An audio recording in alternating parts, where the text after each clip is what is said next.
Hello मेरे 2 मार्च वाले UP योद्धाओं, तो हो जाओ तैयार क्योंकि आज मैं लेकर आया हूं 12th इंग्लिश का एक ऐसा वीडियो जो आपको कराएगा इंग्लिश में 100 में 99 पार। क्योंकि ये वीडियो बहुत ही ज्यादा इंपॉर्टेंट है। बहुत सारे स्टूडेंट कमेंट कर रहे थे सर हमारा 2 मार्च को इंग्लिश का पेपर है, ऐसे में एक ऐसा क्लास लेकर आइए जिसमें पूरा इंग्लिश एक ही वीडियो में कवर हो जाए। तो आज मैं क्लास 12 पूरे इंग्लिश को एक ही वीडियो में पढ़ाऊंगा, यानी कि इंग्लिश में जितने भी टॉपिक हैं अनसीन पैसेज से लेकर आपका प्रोज पोएट्री सप्लीमेंट्री सारे टॉपिक हम एक ही वीडियो में पढ़ेंगे।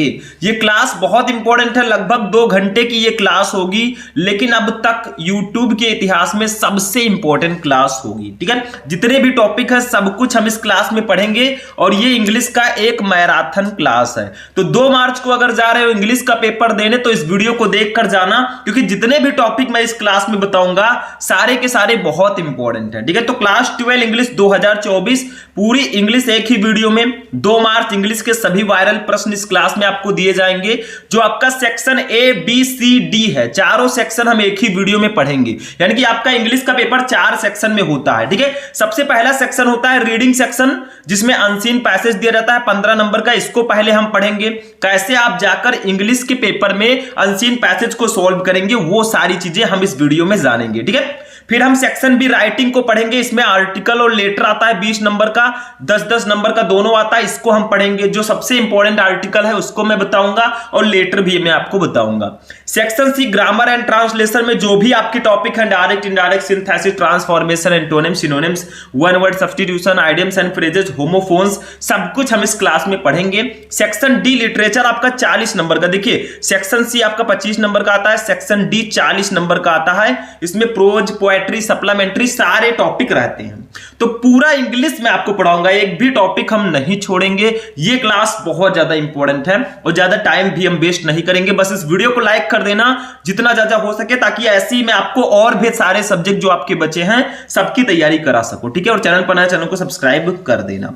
चलिए स्टार्ट करते हैं। सबसे पहले हम लोग अनसीन पैसेज को देखो। अनसीन पैसेज आपका सेक्शन ए के अंतर्गत आता है, रीडिंग सेक्शन के अंतर्गत। ठीक है, और ये भैया 15 नंबर का आएगा और इसमें कुछ होता नहीं है। देखो, एक आपको ऐसे पैसेज दे दिया जाएगा, अभी मैं हिंदी मीनिंग के साथ इसको बताऊंगा। मैं आपको ये भी बताऊंगा कैसे इसको बहुत इजीली आप सॉल्व कर सकते हैं अगर आपको नहीं पता है फिर भी। ठीक है, और इसी के नीचे 5 क्वेश्चन दिए जाएंगे। देखिए मैंने वर्ड थोड़ा बड़े बड़े लिखे हैं, ठीक है, छोटे छोटे रहेंगे। तो इसको अभी हम देखेंगे। इन 5 क्वेश्चन का आंसर दो, 3-3 नंबर का क्वेश्चन रहेगा, 15 नंबर आपको दे दिया जाएगा। ठीक है, देखो सबसे पहले हम लोग इसको पढ़ते हैं। पहले आपको करना क्या है, अनसीन पैसेज को सॉल्व करने का सबसे बेटर तरीका है कि पहले आप अनसीन पैसेज को पढ़िए। भले ही आपको हिंदी मीनिंग ना आता हो फिर भी आपको उसको पढ़ना है, क्योंकि जब तक पढ़ोगे नहीं तो क्वेश्चन का आंसर कैसे दोगे। ठीक है, जैसे आपको 15 मिनट पढ़ने के लिए पेपर दिया जाता है वही समझो। ठीक है, पहले आपको पेपर को पढ़ना होता है।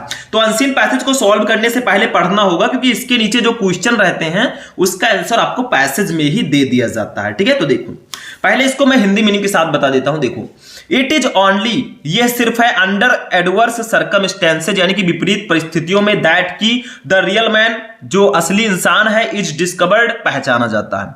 तो विपरीत परिस्थितियों में ही असली इंसान की पहचान होती है। जब आप थोड़ा खतरे में रहेंगे, थोड़ा प्रॉब्लम्स में रहेंगे, तभी अच्छे इंसान की पहचान होगी।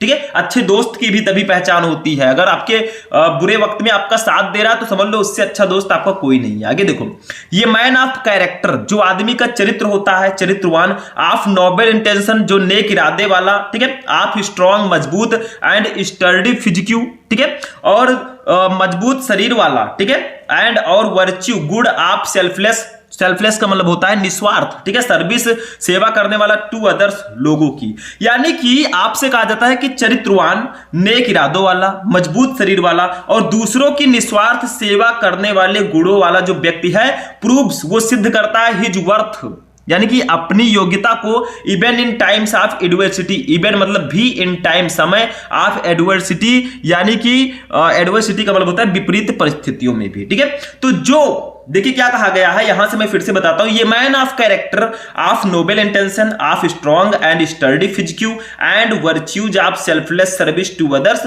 Proves his worth even in time of adversity. यानी कि चरित्रवान, नेक इरादों वाला, मजबूत शरीर वाला और दूसरों की निस्वार्थ सेवा करने वाले गुणों वाला व्यक्ति विपरीत परिस्थितियों में भी अपनी योग्यता को साबित करता है। ठीक है, आगे देखिए, ही फेसेज, वो सामना करता है, फेसेज का मतलब होता है सामना करना, द एडवर्सिटी यानी कि विपरीत परिस्थितियों का, विथ हिज स्ट्रॉन्ग, अपनी मजबूती के साथ, विल, इच्छा, विल का मतलब इच्छा होता है, ठीक है, या दृढ़ संकल्प होता है, एंड डिटरमाइनेशन और दृढ़ संकल्प। ठीक है, तो वो अपनी दृढ़ इच्छा शक्ति और दृढ़ संकल्प से विपरीत परिस्थितियों का सामना करता है। ठीक है, स्ट्रॉन्ग विल का मतलब दृढ़ इच्छा, एंड डिटरमाइनेशन का मतलब होता है दृढ़ संकल्प। ठीक है, तो वो अपनी दृढ़ शक्ति और दृढ़ संकल्प से विपरीत परिस्थितियों का सामना करता है। कौन? जो सच्चा आदमी होता है। ठीक है, इफ अगर ही हैज ये विल, अगर उसके पास कोई इच्छा शक्ति है, ठीक है, टू डू ये थिंग, किसी चीज को करने का, नथिंग, तो कोई भी कैन स्टैंड, उसके सामने खड़ा हो सकता है, इन हिज वे, उसके रास्ते में। ठीक है, तो यहां पे कहा जा रहा है कि अगर उसमें कुछ करने की इच्छा शक्ति हो तो कोई चीज उसके रास्ते में नहीं आ सकती। अगर आपके अंदर शक्ति है, आप अगर चाहते हैं, पूरा मन लगाकर पढ़ रहे हैं, तो आपके रास्ते में कोई नहीं आ सकता जो आपका नंबर कम करा सके। ठीक है, तो मन लगाकर पूरा आपको पढ़ना है। आगे देखिए, ही can conquer, he can conquer, ठीक है, यानी कि वो विजय प्राप्त कर सकता है, ही वो कैन सकता है कंक्योर विजय प्राप्त, ऑल ऑब्स्टिकल यानी कि सभी बाधाओं पर, ऑब्स्टिकल का मतलब बाधा, टू अचीव प्राप्त करने के लिए, हिज मिशन, अपने मिशन को, मिशन का मतलब क्या होता है? उद्देश्य। ठीक है, उद्देश्य, सिंस हिज ऑब्जेक्टिव, ठीक है, सिंस हिज ऑब्जेक्टिव यानी कि he can conquer all obstacles to achieve his mission. ठीक है, यानी कि वो अपने मिशन को प्राप्त करने के लिए सभी बाधाओं पर विजय प्राप्त कर सकता है, सिंस, क्योंकि हिज ऑब्जेक्टिव, जो उसका उद्देश्य है, ठीक है, इज नोबल, वो महान है, एंड वर्थी और योग्य है, क्योंकि उसका उद्देश्य महान और योग्य होता है। ठीक है, किसका? जो सच्चा व्यक्ति होता है। आगे देखिए, इन द डेज यानी कि आनंद, इन द डेज, दिनों में आप प्रॉस्पेरिटी का मतलब होता है समृद्धि, एंड प्लेजर और आनंद के, यानी कि समृद्धि और आनंद के दिनों में, बी स्लीप, हम सोते हैं, एंड एंजॉय और आनंद लेते हैं, एंड और नो और जानते हैं, नॉट व्हाट वी आर, हम क्या हैं। ठीक है, तो जब समृद्धि और आनंद का दिन होता है तो हम सोते हैं, आनंद लेते हैं और नहीं जानते कि हम क्या हैं। भैया जब एग्जाम नहीं होता है तो खूब आराम से पढ़ते हैं, थोड़ा बहुत जो भी पढ़ेंगे, नहीं तो नहीं पढ़ेंगे। ठीक है, बाद में प्रॉब्लम होता है जब एग्जाम आता है। बट लेकिन इन एडवर्सिटी, लेकिन विपरीत परिस्थितियों में, द इनर मैन, जो हमारे अंदर का आदमी है, वेक अप, वो जाग जाता है, एंड और बीकम, ठीक है, और हमें पता चलता है, टू नो, हमें पता चलता है, आवर रियल, हमारे असली स्ट्रेंथ का मतलब होता है ताकत, एंड वीकनेस और कमजोरी का। लेकिन जब विपरीत परिस्थिति आती है भैया, जब एग्जाम नहीं रहता तो हम लोग खूब आनंद लेते हैं, बच्चे खूब पढ़ते वढ़ते नहीं है, टहलते घूमते हैं, फोन चलाते हैं, लेकिन जब विपरीत परिस्थिति आती है तो the inner man wake up and become to know our real strength and weakness, और जब विपरीत परिस्थिति आती है तो हमें अपनी असली ताकत और कमजोरी का पता चलता है। ठीक है, तो इतना सा था। अब देखो इसका आंसर कैसे दोगे। देखो सबसे पहला क्वेश्चन, हम अभी बताएंगे कैसे आपको इसका आंसर लिखना है। सबसे पहला question, when is the man real man discovered, यानी कि असली आदमी की खोज कब होती है, असली इंसान की पहचान कब होती है। तो देखो लिखा है, it is only under adverse circumstances that the real man is discovered, यानी कि विपरीत परिस्थितियों में ही असली इंसान की खोज होती है। तो आप लिख दो, the real man is discovered only under adverse circumstances, यानी कि यहां से लेकर यहां तक अगर आप लिख देते हैं तो भैया काम हो जाएगा। ठीक है, तो यही आपको कीवर्ड ढूंढ के इसका आंसर लिखना है। 3 नंबर कंप्लीट। अगर लिख दिया असली इंसान की पहचान कब होती है, तो मैंने बताया था अभी कि विपरीत परिस्थितियों में ही असली इंसान की पहचान होती है, तो लिख दो the real man discovered only under adverse circumstances. ठीक है, बस इतना सा लिख देना है, बस हो गया। यहीं पे आपका आंसर मिल गया। देखो यहां से लेकर यहां तक आपका आंसर हो गया, बस। दूसरा देखो, What kind of a man proves his worthy even in adversity, यानी कि किस प्रकार का व्यक्ति विपरीत परिस्थितियों में भी अपनी योग्यता साबित करता है। तो देखो यहां से लिख दो, ये देखो मैंने बताया था, ये मैन ऑफ कैरेक्टर, चरित्रवान, ऑफ नोबल इंटेंशन, नेक इरादों वाला, of strong and sturdy physique, ठीक है, यानी कि मजबूत शरीर वाला, and virtue of selfless service to other, और दूसरों की निस्वार्थ सेवा करने वाला, proves his worth even in times of adversity, वो विपरीत परिस्थितियों में भी अपनी योग्यता साबित करता है। तो यहां से लेकर यहां तक लिख दो, क्या है इसमें, वही चीज है। 3 नंबर ये भी कंप्लीट हो गया। तो ऐसे ही ढूंढ ढूंढ कर लिखना है आपको। हिंदी मीनिंग नहीं पता है फिर भी आप कर सकते हैं। तीसरा, who can conquer his mission, कौन अपने मिशन पर विजय प्राप्त कर सकता है। ठीक है, कौन अपने मिशन पर विजय प्राप्त कर सकता है। तो देखो मैंने यहां पे बताया था, ये देखो मिशन सिंस, ये देखो यहीं से, he can conquer all obstacle to achieve his mission since his objective is noble and worthy. ठीक है, तो लिख दो ये, real man with noble and worthy objective can conquer his mission. ठीक है, यानी कि नेक और योग्य उद्देश्य वाला एक वास्तविक व्यक्ति ऐसा कर सकता है, मैंने आपको बताया था। ठीक है, चौथा देखो, चौथा question, explain in your own word the underline portion in the passage. अभी मैं आंसर बताऊंगा, मतलब ये जो आपका यहां से लेकर यहां तक जो सब वर्ड है, इसके नीचे रेखाएं हैं, इसका अपनी भाषा में व्याख्या करना है। थोड़ा सा इसको बताइए, the inner man wakes up, यानी कि हमारे अंदर का आदमी जाग जाता है, इसको अपनी भाषा में थोड़ा सा बना चढ़ा के लिख दीजिए, काम हो जाएगा।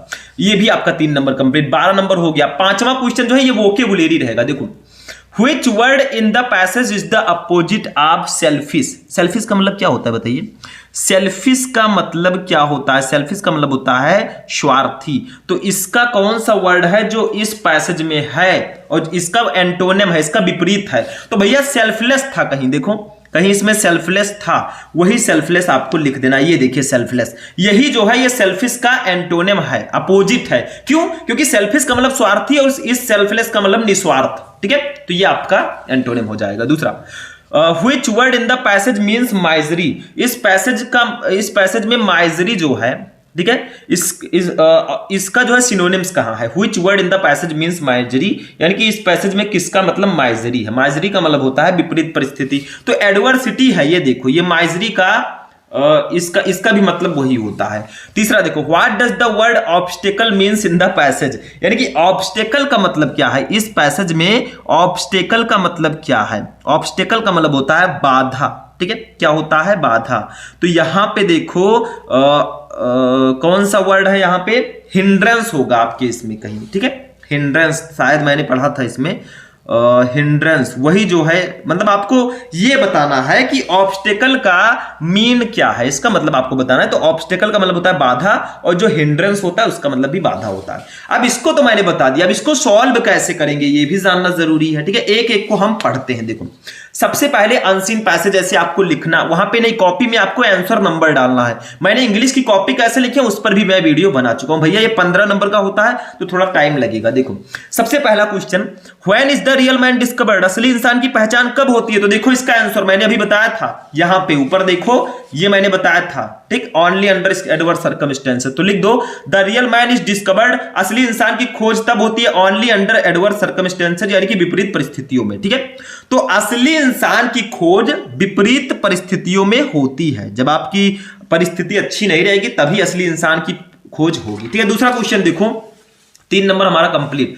दूसरा, what kind of a man proves his worthy even in adversity? यानी कि इसका मतलब होगा कि किस प्रकार का व्यक्ति विपरीत परिस्थितियों में भी अपनी योग्यता साबित करता है। तो मैंने बताया था कि यहां से लेकर ए मैन से लेकर आप यहां तक लिख दो। तो देखो मैंने लिख दिया, ये मैन ऑफ कैरेक्टर, चरित्रवान व्यक्ति, ऑफ नोबल इंटेंशन, नेक इरादों वाला, of strong and sturdy physique, मजबूत शरीर वाला, and virtue of selfless service to others, और दूसरों की निस्वार्थ सेवा करने वाला, प्रूव्स साबित करता है, प्रूव्स, ठीक है, साबित करता है हिज वर्थ, अपनी योग्यता, इवन इन एडवर्सिटी, विपरीत परिस्थितियों में भी। ठीक है, तो इसका मतलब चरित्रवान, नेक इरादों वाला, मजबूत शरीर वाला और दूसरों की निस्वार्थ सेवा करने वाले गुणों वाला व्यक्ति विपरीत परिस्थितियों में भी अपनी योग्यता साबित करता है। तीसरा question, who can conquer his mission?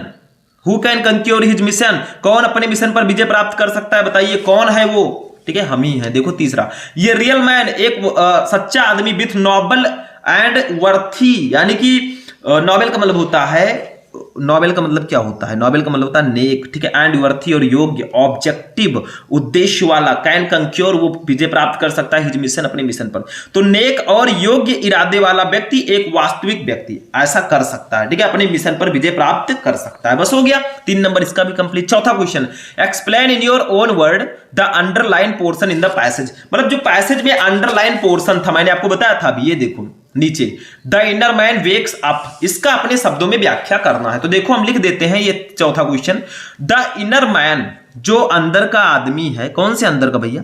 मतलब अंदर का आदमी जो है, ठीक है, देखिए इज एन अदर वे, वो एक दूसरा तरीका है, ठीक है, किसी व्यक्ति के एक तरीका है। डिस्क्राइबिंग, डिस्क्राइब का मतलब क्या होता है, वर्णन करने का। द स्पिरिचुअल एक्सपेक्ट यानी कि आध्यात्मिक पहलू, स्पिरिचुअल का मतलब आध्यात्मिक, एक्सपेक्ट मतलब पहलू, हिज मिशन अपने मिशन पर, ठीक है। तो आंतरिक मनुष्य किसी व्यक्ति के आध्यात्मिक पहलू का वर्णन करने का एक और तरीका है, ठीक है, विजय प्राप्त कर सकता है। पांचवा क्वेश्चन पे आते हैं हम लोग। देखो पांचवा क्वेश्चन है which word in the passage is the opposite of selfish. इस पैसेज में किस सेल्फिश का अपोजिट वर्ड कौन सा है भैया, तो सेल्फलेस। सेल्फिश का मतलब होता है स्वार्थी और सेल्फलेस का मतलब होता है निस्वार्थ, ठीक है। दूसरा देखो which word in the passage means misery. इस पैसेज में किसका मतलब माइजरी है, तो एडवर्सिटी। एडवर्सिटी का मतलब भी होता है प्रतिकूलता, ठीक है, तो ये आपका हो जाएगा। तीसरा what does the word obstacle mean in the passage. Obstacle का मतलब इस पैसेज में मतलब क्या है, तो हिंड्रेंस। हिंड्रेंस का मतलब भी बाधा होता है और ऑब्स्टेकल का मतलब भी बाधा होता है। तो देखो पांचों क्वेश्चन का मैंने आंसर दे दिया। ये वोकेबुलरी एक एक नंबर का रहेगा, ये जो है आपका 1 1 2 1 3, 5 क्वेश्चन थे 3 3 नंबर के, 15 नंबर हमारा कंप्लीट। तो इसमें करना कुछ नहीं होता है, सिर्फ आपको क्या करना है, पहले इस पैसेज को खूब ध्यान से पढ़ना है। पैसेज को आपने पढ़ लिया, फिर इसके नीचे जो क्वेश्चन है उसका आंसर देने का पूरा प्रयास करना है, ट्राई करो। अगर आपको नहीं पता हिंदी मीनिंग फिर भी आप आंसर दे सकते हैं, ठीक है। चलिए नेक्स्ट टॉपिक देखते हैं, सेक्शन बी पे हम लोग चलेंगे।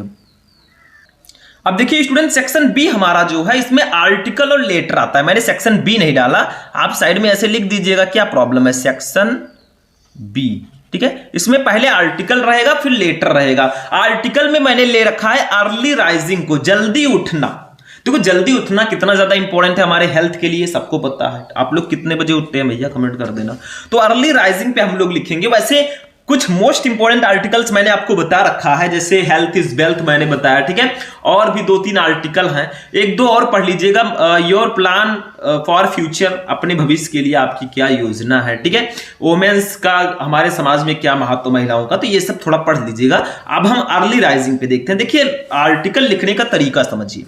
आर्टिकल जब हम लिखते हैं तो पैसेज वाइज लिखते हैं, ऐसे छोटे छोटे पैसेजेस में 2-3 पैसेज, 4 पैसेज में जितना आप लिख पाए लिख दें, ठीक है, या फिर हेडिंग डाल के लिखें। ऐसा नहीं कि चारों पैसेज को एक ही में घोल के ऐसे लिख दिया, ये गलत तरीका है, ठीक है। आपको पैसेज वाइज अच्छे से लिखना है, एक पैसेज लिखो फिर एक लाइन छोड़ दो फिर दूसरा पैसेज। अब अर्ली राइजिंग, आर्टिकल का मतलब क्या होता है, आपको अर्ली राइजिंग के बारे में क्या इसका महत्व है, क्या बेनिफिट है, क्या क्या होता है, यही सब आपको लिखना होता है। इसमें कुछ खास है नहीं, तो इसको देखते हैं। चलिए हम जैसा बता रहे वैसे लिखिएगा। देखो अर्ली राइजिंग, जल्दी उठना, इज ये हैबिट, एक आदत है, दैट जो हैज बीन लिंक्ड, जो जोड़ा गया है, टू सेवरल बेनिफिट, कुछ फायदों से, ठीक है। तो जल्दी उठना एक ऐसी आदत है जिसे कई फायदों से जोड़ा गया है, कई फायदे हमारे लिए होते हैं।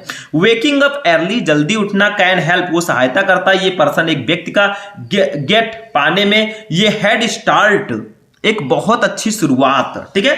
ऑन द डे, दिन की, इंक्रीज प्रोडक्टिविटी, इंक्रीज बढ़ती है प्रोडक्टिविटी, उत्पादकता, एंड और प्रमोट, प्रमोट होता है, ठीक है, मदद, बढ़ावा मिलता है, बेटर, अच्छा, मेंटल हेल्थ, हमारे मेंटल हेल्थ पर, मेंटल हेल्थ का मतलब मानसिक स्वास्थ्य पर। तो जल्दी उठने से व्यक्ति को दिन की अच्छी शुरुआत करने, उत्पादकता बढ़ाने और बेहतर मानसिक स्वास्थ्य को बढ़ावा देने में भी मदद मिलती है। अगर जल्दी उठेंगे तो भाई आपका स्वास्थ्य भी अच्छा रहेगा, दिमाग अच्छे से प्रॉपर काम करेगा, उत्पादकता बढ़ेगी, मतलब आप किसी भी काम में बहुत अच्छे से फोकस कर पाएंगे उसको, ठीक है, बहुत अच्छे से कंसंट्रेट कर पाएंगे। तो जल्दी उठना बहुत इंपॉर्टेंट है। आगे देखिए, रिसर्च, कुछ शोध द्वारा, कुछ रिसर्च द्वारा ये पता चला है, हैज आल्सो शोन, उनके द्वारा ये पता चला, दैट की पीपल, लोग, हु वेक अप अर्ली, जो जल्दी उठते हैं, आर मोर लाइकली, वो ज्यादातर, ठीक है, टू एक्सरसाइज रेगुलरली, वो एक्सरसाइज नियमित रूप से करते हैं, एंड और हैव बेटर स्लीप, और उनको बहुत अच्छी नींद भी आती है, ठीक है, हाइजीन, ठीक।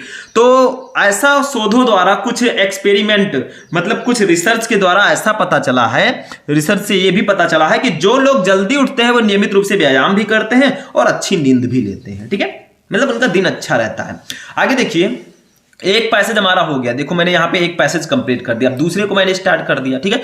One of the key benefit, एक प्रमुख लाभ जो है, ठीक है। ऑफ अर्ली राइजिंग जल्दी उठने का इज दैट है इट अलोज, अलोज का मतलब होता है ये हमें प्रदान करता है फॉर मोर टाइम, ज्यादा समय, इन द डे, दिन का, टू अकॉम्प्लिश टास्क, अपने कार्य को पूरा करने के लिए। तो जल्दी उठने का एक प्रमुख लाभ ये भी है कि इससे कार्यों को पूरा करने के लिए दिन में अधिक समय मिलता है। 2 घंटे पहले आप उठ जाएंगे, 10 बजे उठते हैं, 8 बजे उठते हैं, 6 बजे उठ जाएंगे तो 2 घंटा आपको एक्स्ट्रा टाइम मिलेगा अपने टारगेट पर काम करने के लिए, अपने लक्ष्य पर काम करने के लिए, कुछ बड़ा करने के लिए, ठीक है। By waking up earlier, by waking उठकर आप अर्लियर जल्दी, ये पर्सन एक व्यक्ति कैन हैव वो हो सकता है, ठीक है, अप अर्लियर, ठीक है, क्वाइट वो शांत एंड फोकस्ड और केंद्रित हो सकता है पीरियड ऑफ टाइम अपने समय पर, टू वर्क काम करने के लिए, ऑन और ऑन पर्सनल, पर्सनल का मतलब क्या होता है, पर्सनल का मतलब होता है अपना खुद का पर्सनल, ठीक है, जो आपका खुद का व्यक्तिगत है, ठीक है, और प्रोफेशनल, और जो प्रोफेशनल, प्रोफेशनल का मतलब होता है व्यवसायिक, ठीक है,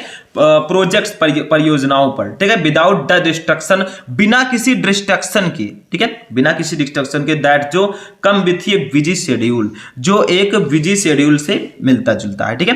तो इनका मतलब ये है, देखिए यहां से मैं फिर से बताता हूं, बाय वेकिंग अप अर्लियर यानी कि जल्दी उठने से, पहले जागने से, ठीक है, बाय वेकिंग अप अर्लियर ये पर्सन कैन हैव ये quiet and focus period of time, ठीक है, किसी व्यक्ति को व्यस्त कार्यक्रम के साथ आने वाले जो विकर्षण है उनको ज्यादा समय मिलता है, टू वर्क काम करने के लिए, ऑन पर्सनल अपने व्यक्तिगत, आर प्रोफेशनल यानी कि अपने व्यावसायिक, ठीक है, प्रोजेक्ट परियोजनाओं पर, विदाउट द डिस्ट्रक्शन बिना किसी डिस्ट्रक्शन के, ठीक है, दैट जो कम विथ ये बिजी शेड्यूल, जो एक बिजी शेड्यूल से आता है, यानी कि पहले जागने से किसी व्यक्ति को व्यस्त कार्यक्रम के साथ आने वाले विकर्षणों के बिना व्यक्तिगत या व्यावसायिक परियोजनाओं पर काम करने के लिए भी एक शांत और केंद्रित समय मिलता है, ठीक है। आगे देखिए, दिस कैन लीड ये हमें ये बढ़ा सकती है टू इंक्रीज्ड यानी कि ज्यादा प्रोडक्टिविटी, उत्पादकता एंड और ग्रेटर सेंस और बहुत ही अच्छी भावना, बहुत अच्छी भावना, ठीक है, ऑफ अकॉम्प्लिशमेंट उपलब्धि की, थ्रू आउट द डे यानी कि दिन, पूरे दिन में, ठीक है। तो इससे उत्पादकता में वृद्धि हो सकती है। अगर आप जल्दी उठते हैं तो उत्पादकता में वृद्धि होती है, मतलब आप किसी भी काम को करेंगे तो बहुत मन लगाकर करेंगे, ठीक है, उत्पादकता में वृद्धि होगी, एंड और ये greater sense of accomplishment through out the day और पूरे दिन उपलब्धि की भावना बढ़ सकती है। दूसरा पैसेज हो गया यहाँ पे हमारा। अब तीसरे पैसेज पे आते हैं, ठीक है। तीसरा, एडिशनली इसके अतिरिक्त, ठीक है, वेकिंग अप अर्ली जल्दी उठने से कैन प्रमोट वो बढ़ावा मिल सकता है बेटर अच्छा मेंटल हेल्थ, जो मेंटल मानसिक स्वास्थ्य है। इसके अतिरिक्त जल्दी जागने से बेहतर मानसिक स्वास्थ्य को भी बढ़ावा मिल सकता है, ठीक है। इट कैन रिड्यूस ये कम करता है स्ट्रेस मतलब चिंता को, स्ट्रेस का मतलब होता है तनाव को या चिंता को, लेवल्स तनाव का जो लेवल है, ठीक है, बाय प्रोवाइडिंग हमें प्रोवाइड करके प्रदान करके ये सेंस ऑफ कंट्रोल एक नियंत्रण की भावना ओवर द डे यानी कि पूरे दिन में। तो ये दिन पर नियंत्रण की भावना प्रदान करके तनाव के स्तर को कम कर सकता है, ठीक है। एंड आल्सो अलाउज और ये अलाउ करता है, ये प्रदान करता है फॉर मोर टाइम ज्यादा समय, फॉर सेल्फ केयर एक्टिविटीज अपने खुद का सेल्फ केयर, खुद का सेल्फ अपने खुद का जो है देखभाल करने में, आत्म देखभाल गतिविधियों में, सच एज एक्सरसाइज करने में, मेडिटेशन और जर्नलिंग या फिर जर्नलिंग करने में, ठीक है। तो अगर आप लोग जल्दी उठते हैं तो इससे क्या होता है, यह दिन पर नियंत्रण की भावना पैदा करके तनाव के स्तर को कम कर सकता है और व्यायाम, ध्यान का मतलब मेडिटेशन या जर्नलिंग जैसी आत्म देखभाल गतिविधियों के लिए अधिक समय भी देता है हमें, ठीक है। ओवरऑल अगर कुल मिलाकर देखें, अर्ली राइजिंग जल्दी उठना इज ये हैबिट एक ऐसी आदत है दैट जो कैन हैव ये पॉजिटिव इंपैक्ट जिसका सकारात्मक प्रभाव होता है हम सब पर, ठीक है, on many areas of life यानी कि जीवन के किसी भी क्षेत्र में, फ्रॉम प्रोडक्टिविटी उत्पादकता एंड सक्सेस और सफलता टू फिजिकल यानी कि शारीरिक एंड मेंटल हेल्थ और मानसिक स्वास्थ्य पर, ठीक है। तो कुल मिलाकर अगर देखें तो जल्दी उठना एक ऐसी आदत है जो उत्पादकता और सफलता से लेकर शारीरिक और मानसिक स्वास्थ्य तक जीवन के कई क्षेत्रों में सकारात्मक प्रभाव डालती है, ठीक है। तो इस प्रकार से आपको एक लेख लिखना होता है, जैसे आप लोग इंग्लिश में एस्से लिखें वही समझ लीजिए इसको, ठीक है। तो इस तरह से आपको पूरा आर्टिकल लिखना होता है, जैसे मैंने आपको बताया, मैंने 3-4 पैसेजेस में आपको आर्टिकल्स बताया, ऐसे ही आपको पैसेज में डिवाइड करके ही आर्टिकल्स को लिखना है, तभी उसको सही माना जाएगा, ठीक है। तो ये तो हो गया हमारा आर्टिकल। अब हम लोग चलते हैं लेटर की तरफ, ठीक है। किसकी तरफ? लेटर की तरफ। और आज हम एक नया लेटर लिखेंगे। वैसे मैंने लेटर्स आपको पहले भी बता रखे हैं, तो इसमें मैंने एक ही लेटर लिया है। देखो लेटर क्या है कि राइट अ लेटर, ठीक है, राइट अ लेटर, एक पत्र लिखो टू द डिस्ट्रिक्ट मजिस्ट्रेट, जिला अधिकारी को, कंप्लेनिंग, शिकायत करते हुए, about frequent long time breakdown, यानी कि लंबे समय तक बिजली गुल होने में आप पावर सप्लाई का मतलब आप पावर की आपूर्ति इन योर लोकेलिटी, अपने इलाके में, मतलब जो बिजली की समस्या है, ठीक है, अपने क्षेत्र में बार बार लंबे समय से विद्युत आपूर्ति बाधित होने की शिकायत करते हुए आपको जिला मजिस्ट्रेट को एक पत्र लिखना है। वैसे मैंने इसको पहले भी बताया था, वो आपने एडिटर लेटर पढ़ा था। आप लोग कहेंगे सर आपने इलेक्ट्रिसिटी पर एक लेटर और बताया था, देखो वो एडिटर लेटर के अंतर्गत आता था, ये कंप्लेंट लेटर है। तो देखो कैसे लिखेंगे इसको। सबसे पहले आप जहां से अपना एड्रेस यहां पे पहले लिखेंगे, जैसे हम वजीरगंज गोंडा से हैं तो हमने लिख दिया वजीरगंज गोंडा, फिर उत्तर प्रदेश, ठीक है, फिर आपको डेट डालना, आपने किस दिन लिखा है, तो 2 मार्च 20XX मैंने लिख दिया, 2024 नहीं लिखना, डेट पूरा मत डालिएगा, ठीक है। पहले अपना एड्रेस आपने पूरा लिख दिया, डेट डाल दिया, फिर किसको आप पत्र लिख रहे हैं, हम लिख रहे हैं to the district magistrate Gonda, मतलब टू द डिस्ट्रिक्ट मजिस्ट्रेट, जिला मजिस्ट्रेट को गोंडा के, ठीक है। तो ये हमारा हो गया, पहले अपना एड्रेस, फिर डेट, फिर जिसको आप पत्र लिख रहे हैं उसको लिखकर आप लोग जिसको लिख रहे हैं वो लिख दीजिएगा। फिर सब्जेक्ट आपको लिखना है, आप किस विषय पर पत्र लिख रहे हैं, तो subject frequent long time breakdown of power supply, यानी कि बिजली का बार बार लंबे समय तक गुल होना, इसके लिए हम पत्र लिख रहे हैं। तो इतना समझ में आ गया। पहले आपको मेन चीज मैं बता रहा हूं, अभी बॉडी जो है लेटर की वो मैं बताऊंगा। पहले आपने अपना एड्रेस डाला, डेट डाला, फिर जिसको आप लिख रहे हैं टू लिखकर उनको लिख दिया, फिर सब्जेक्ट लिख दिया। अब रेस्पेक्टेड सर लिखकर या रेस्पेक्टेड मैम है तो वो लिखकर आप लोग यहां पे अपना प्रॉब्लम लिख दो। देखो आई एम राइटिंग, मैं लिख रहा हूं दिस लेटर, मतलब इस पत्र को, टू ब्रिंग योर अटेंशन, आपका ध्यान खींचने के लिए, आपको ध्यान दिलाने के लिए, द फ्रीक्वेंट यानी कि बार बार, and long lasting power supply, और लंबे समय तक विद्युत आपूर्ति ब्रेकडाउन, मतलब बिजली गुल होने का इन आवर लोकेलिटी, अपने इलाके में।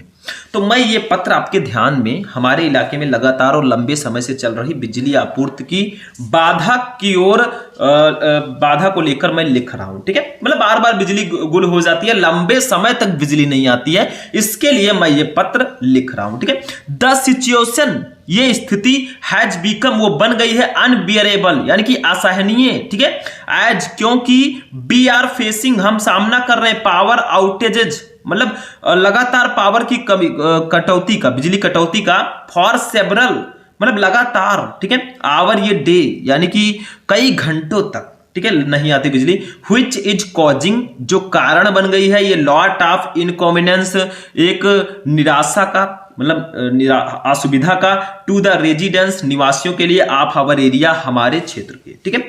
तो यह स्थिति जो है वो असहनीय हो गई है, मतलब इतना ज्यादा बिजली गुल होना। अब आजकल बिजली का कितना ज्यादा महत्व है, लाइट ना रहे भाई तो काम ही नहीं हो पाएगा, ठीक है। तो ये जो है देखो यहां पे लिखा है, देखो the situation has become unbearable, ये स्थिति जो है असहनीय हो गई है, ठीक है। As we are facing power outage for several hour days, क्योंकि हमें दिन में कई घंटों तक बिजली कटौती का सामना करना पड़ रहा है, which is causing a lot of inconvenience to residents of our areas, और जिससे हमारे क्षेत्र के निवासियों को बहुत असुविधा हो रही है, ठीक है। अब आपको लिखना है the power outage have become a regular occurrence, यानी कि द पावर आउटेज, बिजली कटौती, हैव बिकम, वो बन गई है, रेगुलर अक्योरेंस, एक नियमित अक्योरेंस का मतलब होता है घटना। तो जो बिजली की कटौती है ये एक नियमित घटना बन गई है, 1-2 दिन की बात नहीं है, हमेशा ऐसा करते हैं, ठीक है।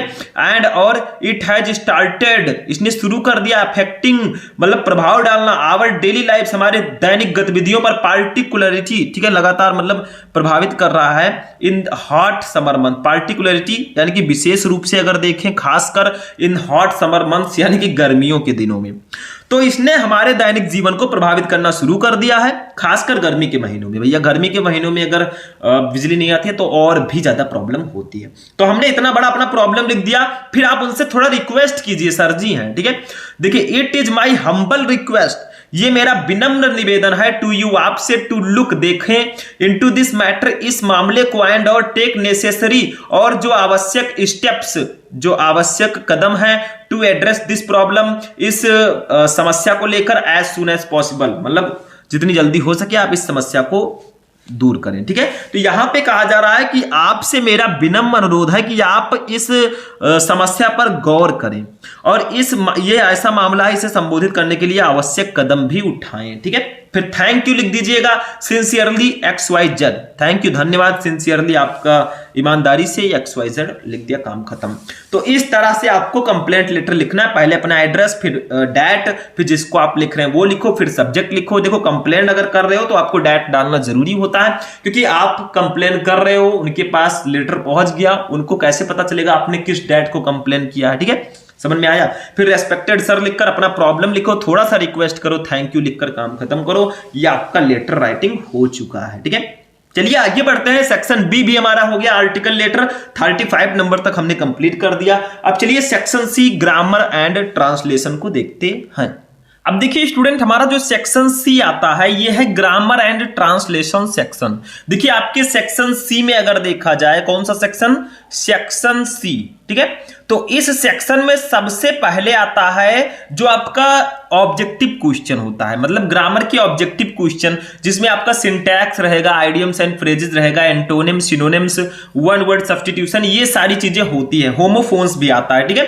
तो ये 5 क्वेश्चन रहेंगे, 2-2 नंबर के, टोटल आपको 10 नंबर मिलेंगे। स्टार्टिंग में ऑब्जेक्टिव क्वेश्चंस रहेंगे, ठीक है। इसीलिए सबसे पहले हमने ऑब्जेक्टिव क्वेश्चन को ही लिया है और पहले मैंने सिंटैक्स को यहां पे लिया है, और इसके बाद हम पहले ऑब्जेक्टिव देखेंगे, फिर direct, indirect, synthesis, transformation, syntax जो भी है सबको हम पढ़ेंगे, ठीक है। सबसे पहला क्वेश्चन देखो, unless you will not work hard, ठीक है, जब तक आप कड़ी मेहनत नहीं करेंगे, यू विल नॉट सक्सीड, तब तक आप सफल नहीं होंगे, ठीक है। अब आपसे पूछा जा रहा है which word in the above sentence is an error, यानी कि इस सेंटेंस में कहां पे गलती है, क्योंकि सिंटैक्स क्या होता है, सिंटैक्स का मतलब होता है करेक्शन ऑफ सेंटेंसेज। अगर सेंटेंस में कहीं गलती है उसको सही करके लिखो, यही सिंटैक्स होता है, ठीक है। तो यहां पे बताइए, unless you will not work hard, you will not succeed, जब तक आप कड़ी मेहनत नहीं करेंगे तब तक आप सफल नहीं होंगे। यहां पे गलती कहां है, देखो अगर यहां पे अनलेस का यूज कर दिया गया तो अनलेस जो है ये खुद में निगेटिव है, ठीक है, इसका मतलब है जब तक आप नहीं, जब तक नहीं। तो यहां पे हम नॉट का यूज नहीं करेंगे भैया, बिल के साथ नॉट नहीं लगाएंगे, ये इस प्रकार से होगा, unless you will work hard you will not succeed, ठीक है। तो यहां पे यही गलती है कि बिल के साथ नॉट का हम यूज नहीं करेंगे। तो किस वर्ड में गलती है बताइए, ए है विल नॉट, बी है अनलेस यू, सी है वर्क हार्ड, डी है यू विल नॉट सक्सीड। देखिए यहां पे जो गलती है वो विल नॉट में है, जो आपका विल नॉट है, ठीक है, इसी में गलती है। तो आपका ए वाला ऑप्शन सही होगा, समझ में आया। तो यही आपको विल के साथ नॉट का यूज नहीं करना, क्योंकि यहां पे अनलेस का यूज किया गया है। ऐसे दूसरा क्वेश्चन देखो, 2-2 क्वेश्चन हम एक-एक टॉपिक के पढ़ेंगे। देखो, Rohan has gone before his father कम, यानी कि रोहन अपने पिता के आने से पहले चला गया। तो यहां पे बताइए which word in the above sentence is an error, इस सेंटेंस में कौन सी गलती है भैया, जो ये दिया गया Rohan has gone before his father कम, ठीक है, इसमें गलती ये है, ए है गॉन, बी है बिफोर, सी है हिज, डी है कम। तो इसमें डी में गलती है, कम। देखो यहां पे कम नहीं रहेगा, केम रहेगा, ठीक है, मतलब रोहन अपने पिता के आने से पहले चला गया, तो Rohan has gone before his father came, second form यहां पे रहेगा, ठीक है, पास्ट इंडेफिनिट टेंस। तो आपका डी वाला ऑप्शन सही होगा, यहां पे गलती है कम में, ठीक है। तो ऐसे ही आपको सही करके लिखना होता है, बाकी इसमें कुछ नहीं है, ठीक है। दूसरा देखते हैं हम लोग, ये हमारा सिंटैक्स था। दूसरा आइडियम्स एंड फ्रेजेस है। देखो इसमें क्या होता है भैया, इसमें जैसे फर्स्ट है द फ्रेज पुल ये फास्ट वंस मीन, यानी कि जो फ्रेज आपका है पुल ये फास्ट वंस, इसका मतलब क्या होता है, इसका मीनिंग क्या होगा बताइए। जैसे आपको आइडियम्स एंड फ्रेजेस दिया जाता है तो उसका एक वर्ड दिया जाता है, कहा जाता है इसका मीनिंग लिखो और सेंटेंस में यूज करो, ठीक है। तो इसका मीनिंग क्या होगा, पुल ये फास्ट वंस, ठीक है। तो देखो ए है टू पुल फोर्सफुली, ठीक है, क्या है टू पुल फोर्सफुली, यानी कि जोर लगाकर, जोर से खींचना। बी है to pull someone who is fast, यानी कि किसी ऐसे व्यक्ति को खींचना जो तेज हो। सी है टू डिसीव, यानी कि धोखा देना। डी है टू लिफ्ट, ये हैवी लोड, यानी कि भारी बोझ उठाना। तो इसका सी वाला ऑप्शन सही होगा। देखिए टू डिसीव, धोखा देना। पुल ये फास्ट वन का मतलब होता है टू डिसीव, यानी कि धोखा देना, ये इसका मीनिंग होता है, ठीक है, यही आपको बताना था। दूसरा देखो the phrase pick holes in means, यानी कि जो पिक होल्स इन फ्रेज है इसका मतलब क्या होता है। ए है फाइंड फॉल्ट विथ यानी कि दोस्त ढूंढना, बी है टू इंसल्ट समवन, किसी का अपमान करना, सी है टू अटैक यानी कि आक्रमण करना, डी है टू पंक्चर यानी कि छेद करना। तो इसका फर्स्ट ऑप्शन ए वाला सही होगा, फाइंड फॉल्ट विथ यानी कि दोष ढूंढना। जो आपका पिक होल्स इन जो आपका फ्रेज है इसका मतलब होगा, इसका मीन जो होगा वो फाइंड फॉल्ट विथ होगा यानी कि दोष ढूंढना। ठीक है, ऐसे देखिए अब हमारा नेक्स्ट टॉपिक आता है, दो क्वेश्चन हम देख रहे हैं और मैंने आपको इंग्लिश के और भी मैराथन क्लासेस प्रोवाइड करा रखे हैं, उसको भी आप जाकर देख लीजिएगा तो आपका कंप्लीटली ये फाइनल हो जाएगा। देखो एंटोनिम्स पे हम लोग आते हैं। एंटोनिम्स में जो हमारा है, जैसे the antonyms of better is, antonym का मतलब क्या होता है बताइए? एंटोनिम्स का मतलब होता है विपरीतार्थक शब्द या विलोम शब्द जो एक दूसरे के विपरीत अर्थ रखते हों। जैसे देखिए the antonym of better is, better का एंटोनिम क्या होगा? बेटर का मतलब होता है बेहतर, तो इसका एंटोनिम क्या होगा? ए है वर्स, बी है बैड, सी है वर्स्ट, डी है गुड। यानी कि ए है वर्स, वर्स का मतलब होता है बदतर, बी है बैड, बैड का मतलब खराब, सी है वर्स्ट, वर्स्ट का मतलब सबसे खराब, डी है गुड, गुड का मतलब अच्छा। तो बेटर का जो एंटोनिम होगा वो वर्स होगा, बेटर का मतलब बेहतर और वर्स का मतलब बदतर। ठीक है, तो ये एक दूसरे के एंटोनिम्स हो जाएंगे। दूसरा देखिए the antonyms of arrival is, arrival का एंटोनिम क्या होगा? अराइवल का मतलब होता है आगमन, किसी का आगमन हो। ठीक है, तो ए है राइवल, बी है सर्वाइवल, सी है डिपार्चर, डी है रप्चर। तो भैया ए है राइवल, राइवल का मतलब होता है प्रतिद्वंदी, बी है सर्वाइवल, सर्वाइवल का मतलब उत्तरजीविता, सी है डिपार्चर, डिपार्चर का मतलब प्रस्थान, डी है रप्चर, रप्चर का मतलब टूटना। तो डिपार्चर होगा, देखो अराइवल का मतलब आगमन और डिपार्चर का मतलब प्रस्थान, अराइवल का मतलब आना, डिपार्चर का मतलब जाके प्रस्थान करना। ठीक है, तो आपका सी वाला ऑप्शन बिल्कुल राइट होगा। अब नेक्स्ट देखते हैं, सिनोनिम्स हमारा टॉपिक है।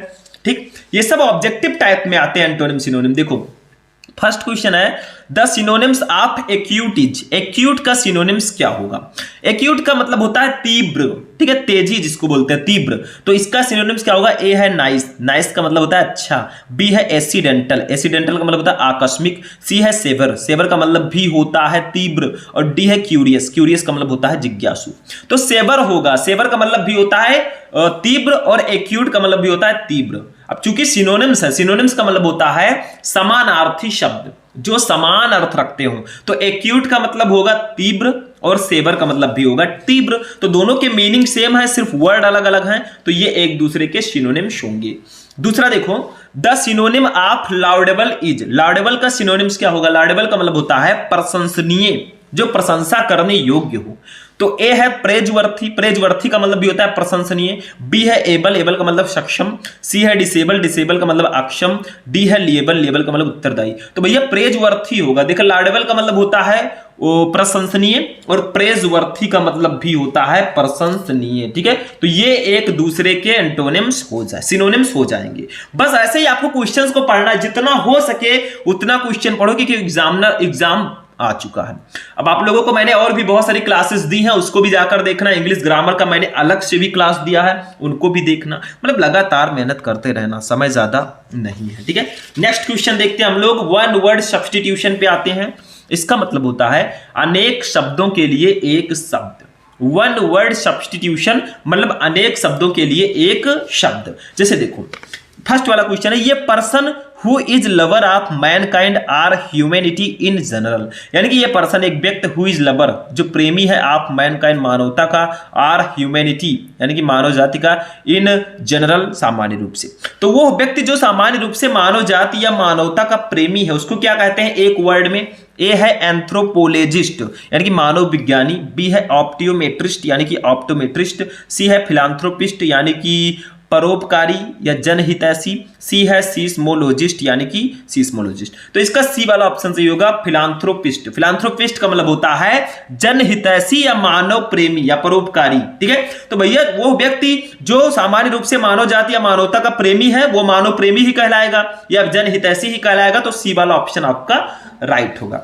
दूसरा क्वेश्चन देखो, गवर्नमेंट बाय वन पर्सन, किसी एक के द्वारा चलाई गई सरकार, मतलब एक व्यक्ति द्वारा चलाई जाने वाली सरकार। ए है डेमोक्रेसी, डेमोक्रेसी का मतलब लोकतंत्र। बी है ब्यूरोक्रेसी, ब्यूरोक्रेसी का मतलब नौकरशाही। सी है इरेस्टोक्रेसी, इरेस्टोक्रेसी का मतलब होता है अभिजात वर्ग, ठीक है। डी है ऑटोक्रेसी का मतलब निरंकुशता। तो इसका राइट आंसर क्या होगा? इसका राइट आंसर आप लोग कमेंट करके बता दीजिएगा। मेरे अकॉर्डिंग तो डी वाला होना चाहिए, बट आप लोग अपनी राय जरूर दीजिएगा, ठीक है। होमोफोन्स पे अब हम लोग आते हैं। होमोफोन्स देखिए, इसमें फर्स्ट क्वेश्चन है। देखो होमोफोन्स का मतलब होता है आपको सही वाला वर्ड चूज करके लिखना है। जैसे होमोफोन्स में आपने पढ़ा होगा दो शब्द दे दिए जाते हैं, अभी वो भी मैं बताऊंगा, और दोनों लगभग सेम होते हैं बोलने में सुनने में, ठीक है। सिर्फ आपको उसको सेंटेंस में यूज करके मीनिंग क्लियर करना होता है। वही यहां पे भी है। जैसे फर्स्ट है द, फिर डॉट डॉट है, ये जगह खाली है, इसके जगह पर आपको बताना है कौन सा रहेगा। तो the chapter are often difficult. अब ए है आपका लेटर, बी है लेटर, सी है लिटर, डी है लेटर। पढ़ने में सब सेम लग रहे हैं। यहां पे कौन सा होना चाहिए?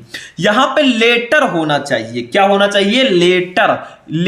सॉरी, यहां पे आपका जो बी वाला ऑप्शन सही है, बी वाला शायद वन वर्ड होमोफोन्स में आपका, तो ये वाला ऑप्शन आपका राइट होगा, ठीक है। इसको यहां पे अगर रख देंगे तो later chapters are often difficult, यानी कि बाद के अध्याय अक्षर कठिन होते हैं, ठीक है। अब दूसरा देखो, the government does not care, the government सरकार को डज नॉट केयर कोई भी परवाह नहीं है, फॉर द अपोजिशन, यानी कि अपने अपोजिशन का, अपने विपक्ष का, इन द पार्लियामेंट संसद में, ठीक है। तो यहां पे इस डॉट डॉट के स्थान पे क्या रहेगा? ए है डिसेंट, बी है डिसेंट, सी है डिसेंट और डी है नन ऑफ दीज, ठीक है। तो इसका राइट आंसर होगा सी वाला, डिसेंट। इस डिसेंट का मतलब होता है असहमति, तो यहां पे डिसेंट लिख देंगे। The government does not care for the descent of opposition in the parliament, यानी कि सरकार को संसद में विपक्ष की असहमति की परवाह नहीं है। तो ये सी वाला ऑप्शन आपका बिल्कुल करेक्ट होगा, ठीक है। तो ऐसे आपको सही आंसर चूज करके लिखना होगा। अब ये तो हो गया हमारा ऑब्जेक्टिव टाइप क्वेश्चन। अब चलिए देखते हैं जो हमारा डायरेक्ट इनडायरेक्ट सिंथेसिस ट्रांसफॉर्मेशन आता है, इसको कैसे हम लोग सॉल्व करेंगे, ठीक है। देखो क्वेश्चन नंबर 1 है डायरेक्ट एंड इनडायरेक्ट नरेशन में। इसमें आपको डायरेक्ट स्पीच दिया रहेगा, उसको इनडायरेक्ट में कन्वर्ट करना होगा। जैसे देखो, the teacher said to me, अध्यापक ने मुझसे कहा, ठीक है। क्या कहा हमसे? गो अवे एट वंस, तुरंत चले जाओ, ठीक है। तो यहां पे आप ये बताइए, ये कौन सा सेंटेंस है जो आपका रिपोर्टेड स्पीच है, गो अवे एट वंस, ये कौन सा सेंटेंस है? ये इंपरेटिव सेंटेंस है, यहां पे आदेश दिया जा रहा है, ठीक है। टीचर ने मुझसे कहा यहां तुरंत चले जाओ, ठीक है। तो यहां पे आपका क्या होगा? ये इंपरेटिव सेंटेंस होगा। तो देखिए इसको कैसे कन्वर्ट करेंगे? द टीचर, ठीक है। अब टीचर थोड़ा गुस्से में लग रहे हैं, तो गो अवे एट वंस, तुरंत चले जाओ, ठीक है। तो यहां पे ऑर्डर दे रहे हैं, तो सेड टू के स्थान पर हम ऑर्डर्ड लिखेंगे। द टीचर ऑर्डर्ड मी ऐसे ही रहेगा, ठीक है। अब देखिए जब हम इंपरेटिव सेंटेंस को इनडायरेक्ट में बदलते हैं तो हम टू का यूज करते हैं, अगर लेट अस ना हो या लेट ना हो, ठीक है। तो to go away at once, ठीक है। तो the teacher ordered me to go away at once, बस ये आपका इनडायरेक्ट में कन्वर्ट हो चुका है, क्योंकि ये आपका इंपरेटिव सेंटेंस था। तो सेड टू के स्थान पर जो यहां पे बोला जा रहा है, ऑर्डर दिया गया तो हम ऑर्डर्ड लिख दिए। अगर रिक्वेस्ट किया जाता रिक्वेस्टेड लिख देते, सजेस्ट किया जाता सजेस्टेड लिख देते। मतलब सेंटेंस के भाव के अनुसार हमें यूज करना होता है। तो the teacher ordered me to go away at once, ये आपका सही होगा। दूसरा देखिए क्या है, मोहित सैड टू रीता, मोहित ने रीता से कहा why did you stop here, तुम यहां क्यों रुकी हो, ठीक है। तो ये आपका हो जाएगा तुम यहां क्यों रुकी, ठीक है। तो यहां ये आपका कौन सा सेंटेंस है? देखो भैया व्हाई आगे लगा है, पीछे क्वेश्चन मार्क लगा है, तो ये कौन सा सेंटेंस होगा? ये आपका इंट्रोगेटिव ही तो होगा, ठीक है। तो देखो यहां पे इंट्रोगेटिव में हम सैड टू के स्थान पर आस्क्ड का यूज करते हैं, या इंक्वायर्ड ऑफ का भी यूज कर सकते हैं। तो मोहित आस्क्ड रीता, ठीक है, रीता। अब व्हाई है तो व्हाई को हम डायरेक्टली यहां पे लिख देंगे, व्हाई को व्हाई ही लिख देंगे, क्योंकि अगर क्वेश्चन वर्ड आपका आ रहा है इंट्रोगेटिव में तो क्वेश्चन वर्ड को डायरेक्टली लिख देते हैं, उसके बाद में हम अफर्मेटिव बनाते हैं। फिर हम यू सब्जेक्ट लिखेंगे, यू है सेकंड पर्सन का प्रोनाउन, ये बदलेगा ऑब्जेक्ट से, ऑब्जेक्ट है रीता। रीता के लिए हम सी यूज करेंगे, रीता लेडीज है, फीमेल तो सी का यूज करेंगे, ठीक है, सी। अब बताइए ये कौन सा टेंस है? Why did you stop here, तुम यहां क्यों रुकी? तो ये आपका ये आपका पास्ट इंडेफिनिट टेंस है। क्यों? क्योंकि डिड लगा है, ठीक है, तो ये आपका पास्ट इंडेफिनिट टेंस होगा। अब जब इसको इनडायरेक्ट में बदलेंगे तो ये पास्ट इंडेफिनिट टेंस को हम हमेशा पास्ट परफेक्ट टेंस में बदलते हैं। तो पास्ट परफेक्ट टेंस में हम हैड का यूज करेंगे, वर्ब का थर्ड फॉर्म, स्टॉप का थर्ड फॉर्म लिखेंगे स्टॉप्ड, ठीक है। हियर बदल जाएगा हमारा दियर में, तो मैंने इसको दियर में बदल दिया। तो Mohit asked Rita why she had stopped there, बस हो गया। ये आपका डायरेक्ट एंड इनडायरेक्ट नरेशन हो चुका है, ठीक है, सिंपल सा था। आगे देखिए दूसरा हम लोग सिंथेसिस को देखते हैं। सिंथेसिस का मतलब होता है दो या दो से अधिक सेंटेंसेज को जोड़कर एक सेंटेंस बनाना, बट उसका मीनिंग नहीं बदलना चाहिए। जैसे देखो, ध्यान से समझना, और जो ब्रैकेट में दिया गया उसी में बनाना है। देखो, I did not go to Lucknow, मैं लखनऊ नहीं गया, ठीक है। My brother did not go to Lucknow, मेरा भाई लखनऊ नहीं गया, ठीक है। तो मैं लखनऊ नहीं गया, मेरा भाई लखनऊ नहीं गया, दो सेंटेंस है, इसको आपको जोड़कर एक सेंटेंस बनाना है, वो भी कंपाउंड सेंटेंस। देखो, इनटू कंपाउंड सेंटेंस, तो इसको कैसे बनाएंगे? मैं लखनऊ नहीं गया, मेरा भाई लखनऊ नहीं गया, तो इसको लिखेंगे नाइदर से बना देंगे, नाइदर, ठीक है। आई ना तो मैं, not my brother, my brother went to Lucknow, ठीक है, लखनऊ, ठीक। अब देखिए ये आपका बन चुका है, लेकिन यहां पे नॉर लगाइएगा, क्योंकि नाइदर के साथ हम नॉर लगाते हैं, NOR, ठीक है। तो neither I nor my brother went to Lucknow, इसका मतलब क्या होगा? ना तो मैं और ना ही मेरा भाई लखनऊ गया। ऊपर क्या था? मैं लखनऊ नहीं गया, मेरा भाई लखनऊ नहीं गया। नीचे मैंने बना दिया neither I nor my brother went to Lucknow, ना तो मैं और ना ही मेरा भाई लखनऊ गया। बस हो गया, दोनों का मीनिंग सेम ही है। दूसरा देखो, ही वॉज इल, वो बीमार था, he went to Lucknow, he went to school, वो स्कूल गया। यानी कि वो बीमार था, वो स्कूल गया। इसको सिंपल सेंटेंस में बनाना है, तो इसको कैसे बनाएंगे? लिख दो, इन स्पाइट ऑफ बीइंग इल, यानी कि बीमार होने के बावजूद भी ही वेंट टू स्कूल, वो स्कूल गया।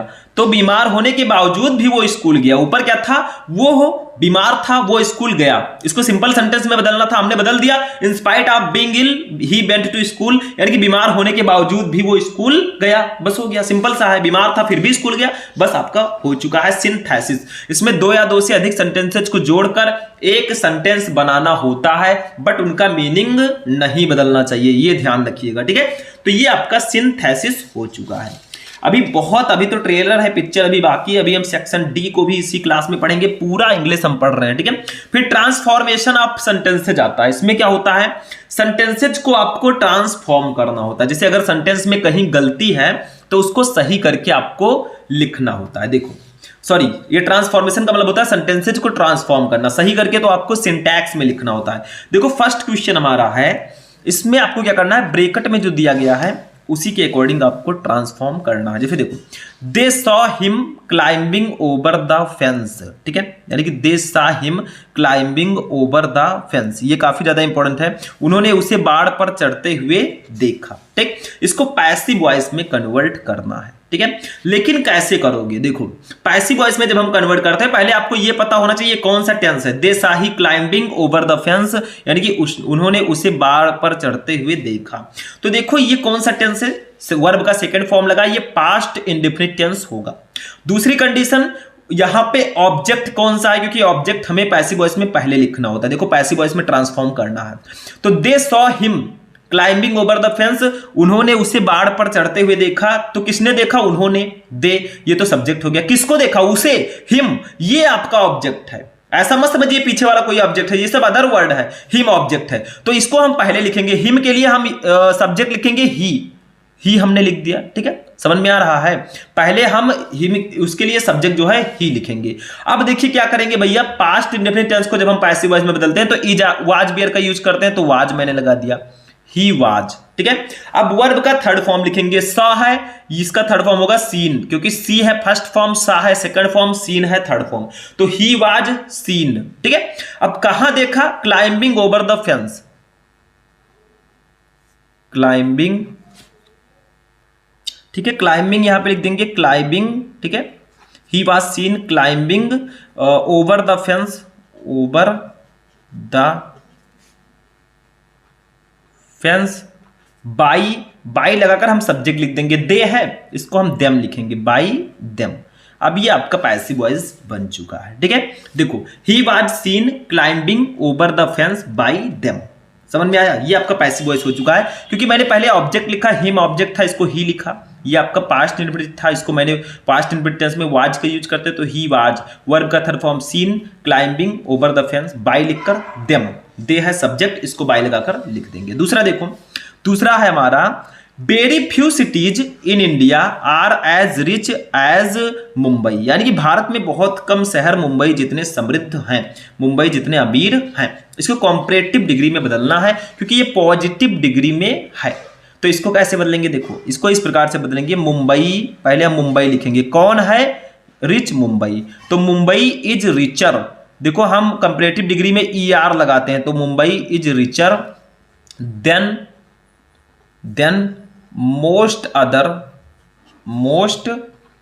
अदर सिटीज, ठीक है, मोस्ट अदर सिटीज। तो Mumbai is richer than most other cities, यानी कि मुंबई अन्य शहरों की तुलना में सबसे ज्यादा अमीर है, ठीक है। तो ये आपका हो जाएगा कॉम्परेटिव डिग्री में, ठीक है। तो ऐसे ही आपको ट्रांसफॉर्म करना होता है, Mumbai richer than most other cities, बस हो गया। ये आपका था ट्रांसफॉर्मेशन, ठीक है। अब आते हैं सिंटैक्स पर। सिंटैक्स हमारा ऑब्जेक्टिव में भी आता है, वैसे भी दिया जाता है, ठीक है।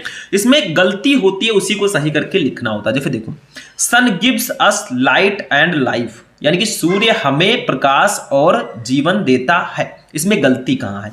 देखो, सन के आगे हम हमेशा दा का यूज करते हैं, दा सन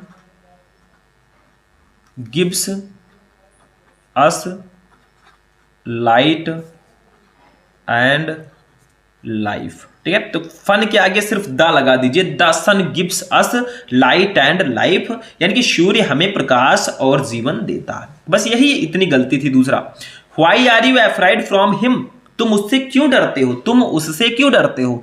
यहां पे गलती क्या है? Why are you afraid, afraid के साथ हमेशा हम ऑफ का यूज करते हैं, फ्रॉम का नहीं, तो अफ्राइड ऑफ हिम, ठीक है। बस यही करना था, अफ्रेड के साथ ऑफ का यूज करेंगे हम, इसके साथ फ्रॉम का यूज नहीं करते। तो why are you afraid from of him, ये सही होगा, तुम उससे क्यों डरते हो, ठीक। नेक्स्ट टॉपिक हमारा है होमोफोन्स। देखो, होमोफोन्स हमारा ऑब्जेक्टिव में भी दिया जाता है और यहां पे ऐसे भी दिया जाएगा। देखो ये क्या है, फर्स्ट क्वेश्चन है फ्लोर फ्लोर। देखो दोनों वर्ड पढ़ने में सेम लग रहे हैं, दिखने में थोड़ा बहुत अंतर है।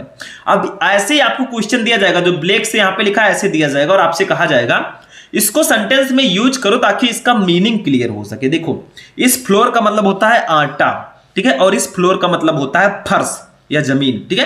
तो देखो इस फ्लोर को ऐसे लिखेंगे हेडिंग और इसको हम सेंटेंस में यूज कर देंगे। देखो, wheat flour is used in every house, यानी कि व्हीट फ्लोर गेहूं का आटा इज यूज्ड प्रयोग किया जाता है इन एवरी हाउस हर घर में। तो गेहूं का आटा हर घर में यूज किया जाता है भैया, तो ये फ्लोर आपका सेंटेंस में यूज हो गया।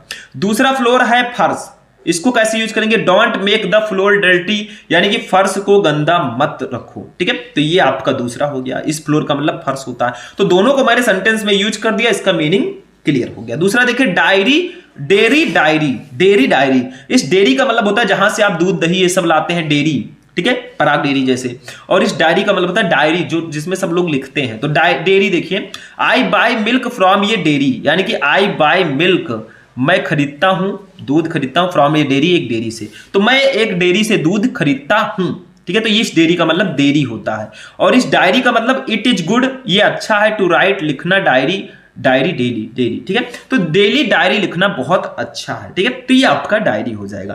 तो ऐसे ही आपको दोनों लगभग सेम दिखने वाले सेंटेंस वर्ड दिए जाएंगे, उसको सेंटेंस में यूज करके उनका मीनिंग क्लियर करना होगा, ठीक है। इसमें एक हिंदी टू इंग्लिश ट्रांसलेशन आता है और उसको लेकर 25 नंबर का क्वेश्चन आपका हो जाता है, उसको मैं यहां पे नहीं कराने वाला। हिंदी टू इंग्लिश ट्रांसलेशन का अलग से क्लास में आपको प्रोवाइड करा चुका हूं, ठीक है। तो ये आपका हो जाएगा ग्रामर पोर्शन सेक्शन सी। आप लोग Hindi to English translation 5 number का आता है, उसको थोड़ा सा अलग से कर लीजिएगा।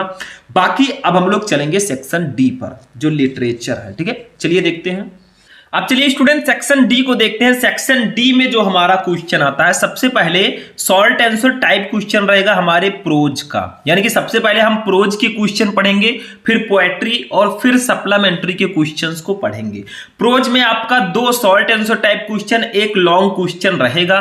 पोएट्री में एक स्टैंजा, एक सेंट्रल आइडिया रहेगा, और सप्लीमेंट्री में भी 2 शॉर्ट और एक लॉन्ग रहेगा। ठीक है, तो ऐसे ही हम स्टेप बाय स्टेप पढ़ेंगे। पहले हम प्रोज के शॉर्ट आंसर टाइप क्वेश्चन को देखेंगे, फिर प्रोज के लॉन्ग क्वेश्चन को देखेंगे, फिर पोएट्री पे, फिर सप्लीमेंट्री को देखेंगे। ठीक है, ये सेक्शन डी है, ऊपर हेडिंग रहना चाहिए सेक्शन डी लिटरेचर। और सबसे पहले हम जो देख रहे हैं ये प्रोज सेक्शन को देख रहे हैं, ये प्रोज के क्वेश्चंस हैं।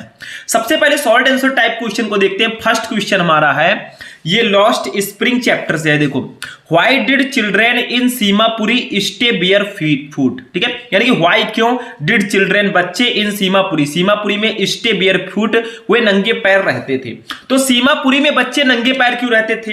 देखिए, मैंने आपको बताया है कि इसमें जो है कूड़ा बीनने वालों की दयनीय स्थिति का भी वर्णन किया गया है, और चूड़ी बनाने वाले जो है फिरोजाबाद के, उनकी स्थिति का भी वर्णन किया गया है। ठीक है, तो पूछा जा रहा है कि सीमापुरी में जो बच्चे थे वो नंगे पैर क्यों थे, और कैसे बच्चे थे? कूड़ा बीनने वाले बच्चे जो थे। देखो, the lack of money, lack का मतलब होता है कमी, ऑफ मनी, पैसे का, पैसे की कमी, इज है वैलिड, स्पष्ट एक्सप्लेनेशन, यानी कि स्पष्टीकरण। वैलिड का मतलब होता है वैध, तो पैसे की कमी वैध स्पष्टीकरण है, यानी कि सबसे मेन रीजन जो है उनके नंगे पैर होने का वो पैसों की कमी है। ठीक है, चिल्ड्रेन बच्चे, लाइक साहब, साहब जैसे, कांट अफोर्ड, वो अफोर्ड नहीं कर सकते, ठीक है, खरीद नहीं सकते, शूज जूते।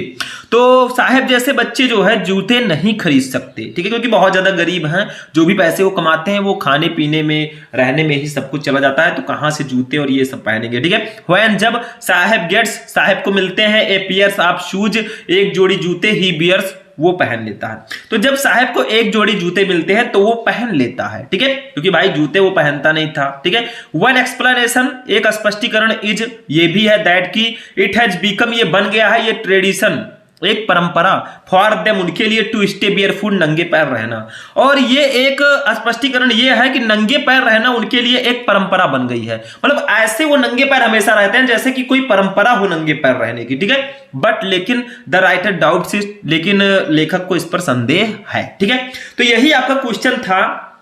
फिर से रिवाइज करेंगे कि सीमापुरी में बच्चे नंगे पैर क्यों रहते हैं? तो the lack of money is valid explanation, पैसे की कमी वैध स्पष्टीकरण है। Children like Saheb can't afford shoes, Saheb जैसे बच्चे जूते नहीं खरीद सकते।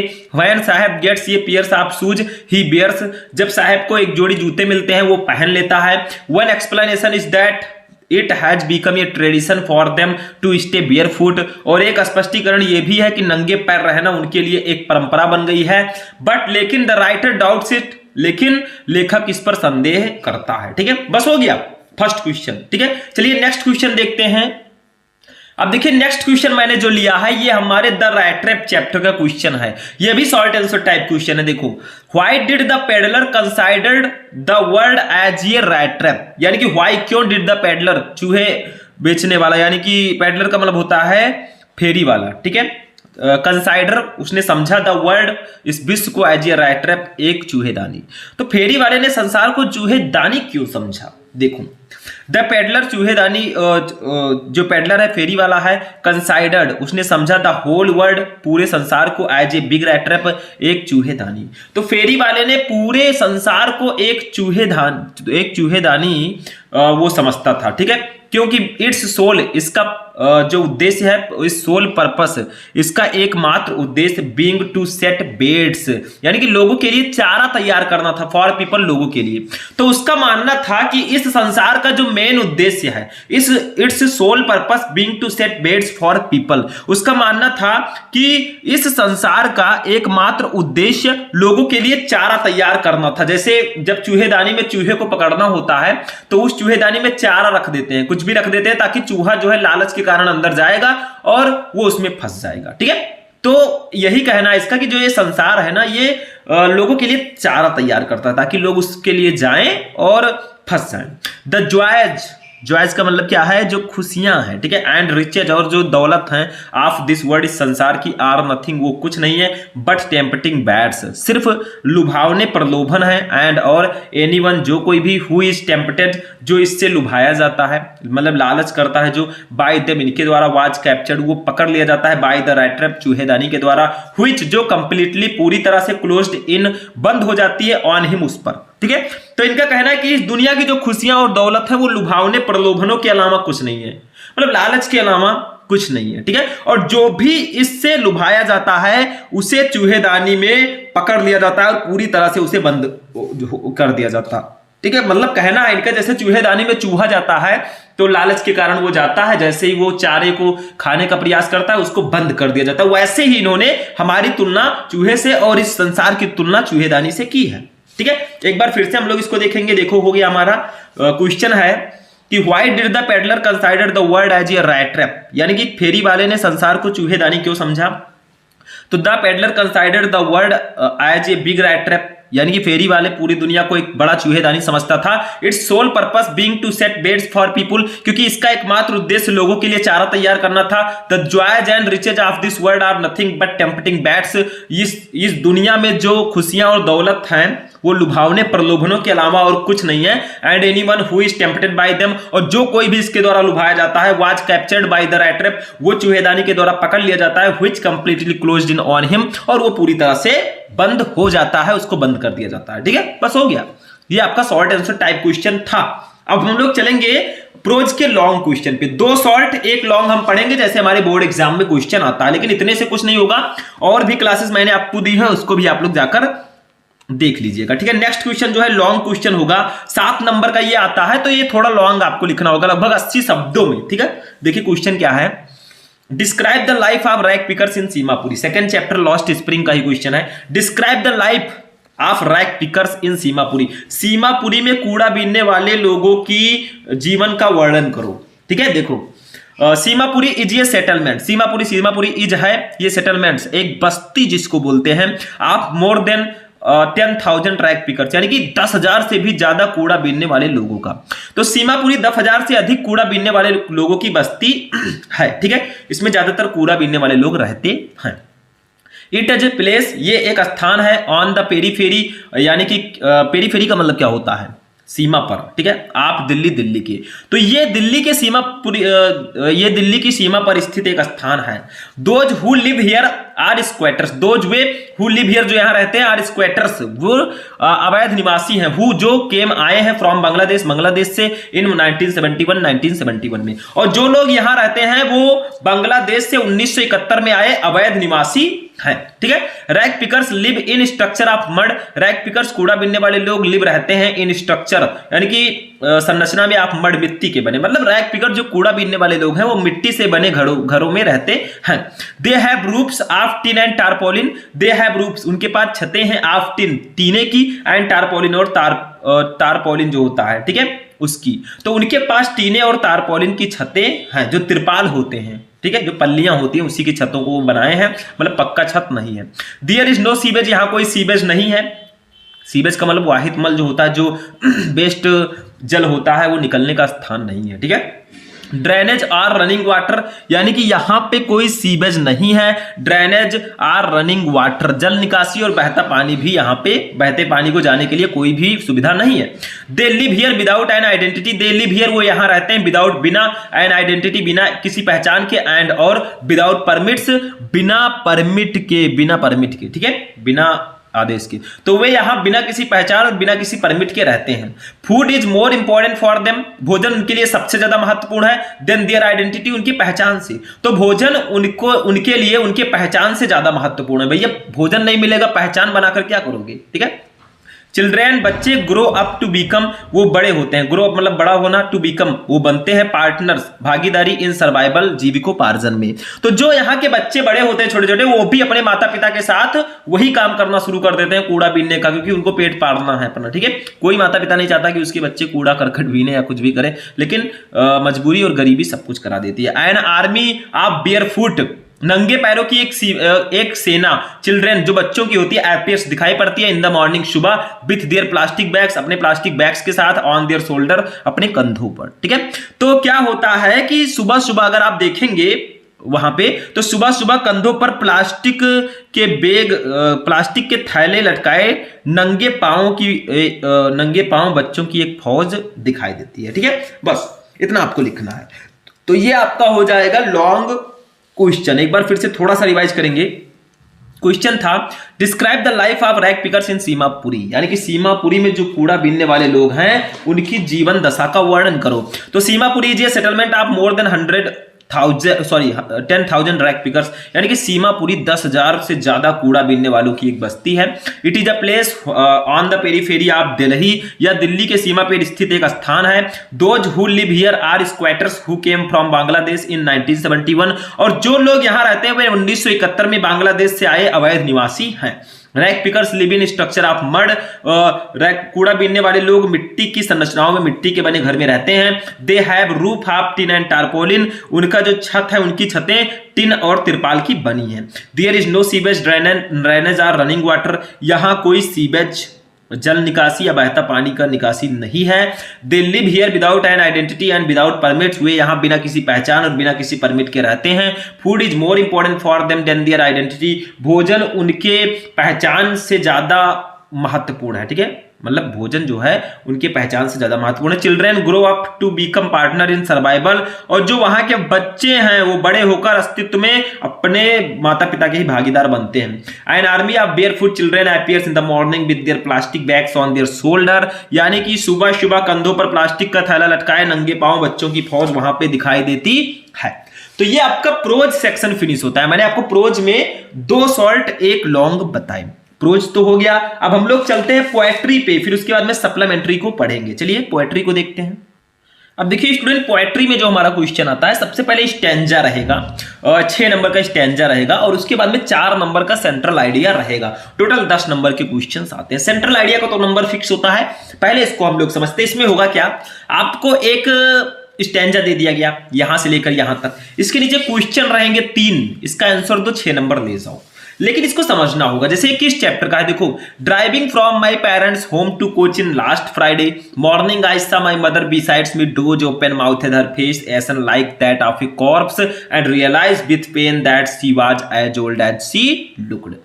ये है हमारे माई मदर एट 66 चैप्टर का, मेरी 66 साल की माँ, जिसको कमला दास जी ने लिखा है। तो वो क्या कहते हैं देखो, पहले इसको ध्यान से समझो, फिर हम नीचे जो क्वेश्चंस हैं उसका आंसर फिर हम पढ़ेंगे। देखो ड्राइविंग, गाड़ी चलाते हुए, फ्रॉम माई पेरेंट्स, अपने माता पिता के घर से, होम घर से, टू कोचिन, कोचिन। ठीक है, यानी कि कवित्री जो है वो कोचिन के समीप स्थित अपने माता पिता के घर उनसे मिलने गई थी लास्ट फ्राइडे। ठीक है, शुक्रवार, लास्ट फ्राइडे मॉर्निंग, शुक्रवार की सुबह। ठीक है, शुक्रवार की सुबह होती है, वो जब वापस लौट रही होती हैं तो क्या होता है, उनके बगल में उनकी माता जी बैठी होती हैं जो 66 ईयर की होती हैं। ठीक है, समझ में आया। तो शुक्रवार की सुबह जब वो वापस लौट रही थी, ठीक है, तो हवाई अड्डा एक होता है, हवाई अड्डे तक पहुंचने के रास्ते में उनका ध्यान जो है, फिर वो कहती है आयशा मैंने देखा माई मदर, अपनी माता जी को, बिसाइड मी, बिसाइड का मतलब होता है बगल में, मी मेरे, तो उन्होंने अपने माता जी को अपने बगल में देखा। डोज, डोज का मतलब क्या होता है, डोज का मतलब होता है ऊँघना या झपकी लेना, वो झपकी ले रही थी। ओपन माउथेड, उनका मुंह जो है खुला हुआ था। हर फेस, उनका जो चेहरा है, ठीक है, एसन, वो जो है पीला पड़ चुका था। लाइक दैट ऑफ ये कॉर्प्स, एक मृतदेह की तरह। कॉर्प्स का मतलब होता है मृतदेह या लाश। ठीक है, तो उन्होंने जो है अपनी माता जी को अपनी बगल में देखा जो ऊँघ रही थी, उनका मुंह खुला हुआ था, उनका जो चेहरा है वो एक मृतदेह की तरह पीला पड़ चुका था। ठीक है, समझ में आया। वो अपनी माता जी की दशा को देखकर कह रही है।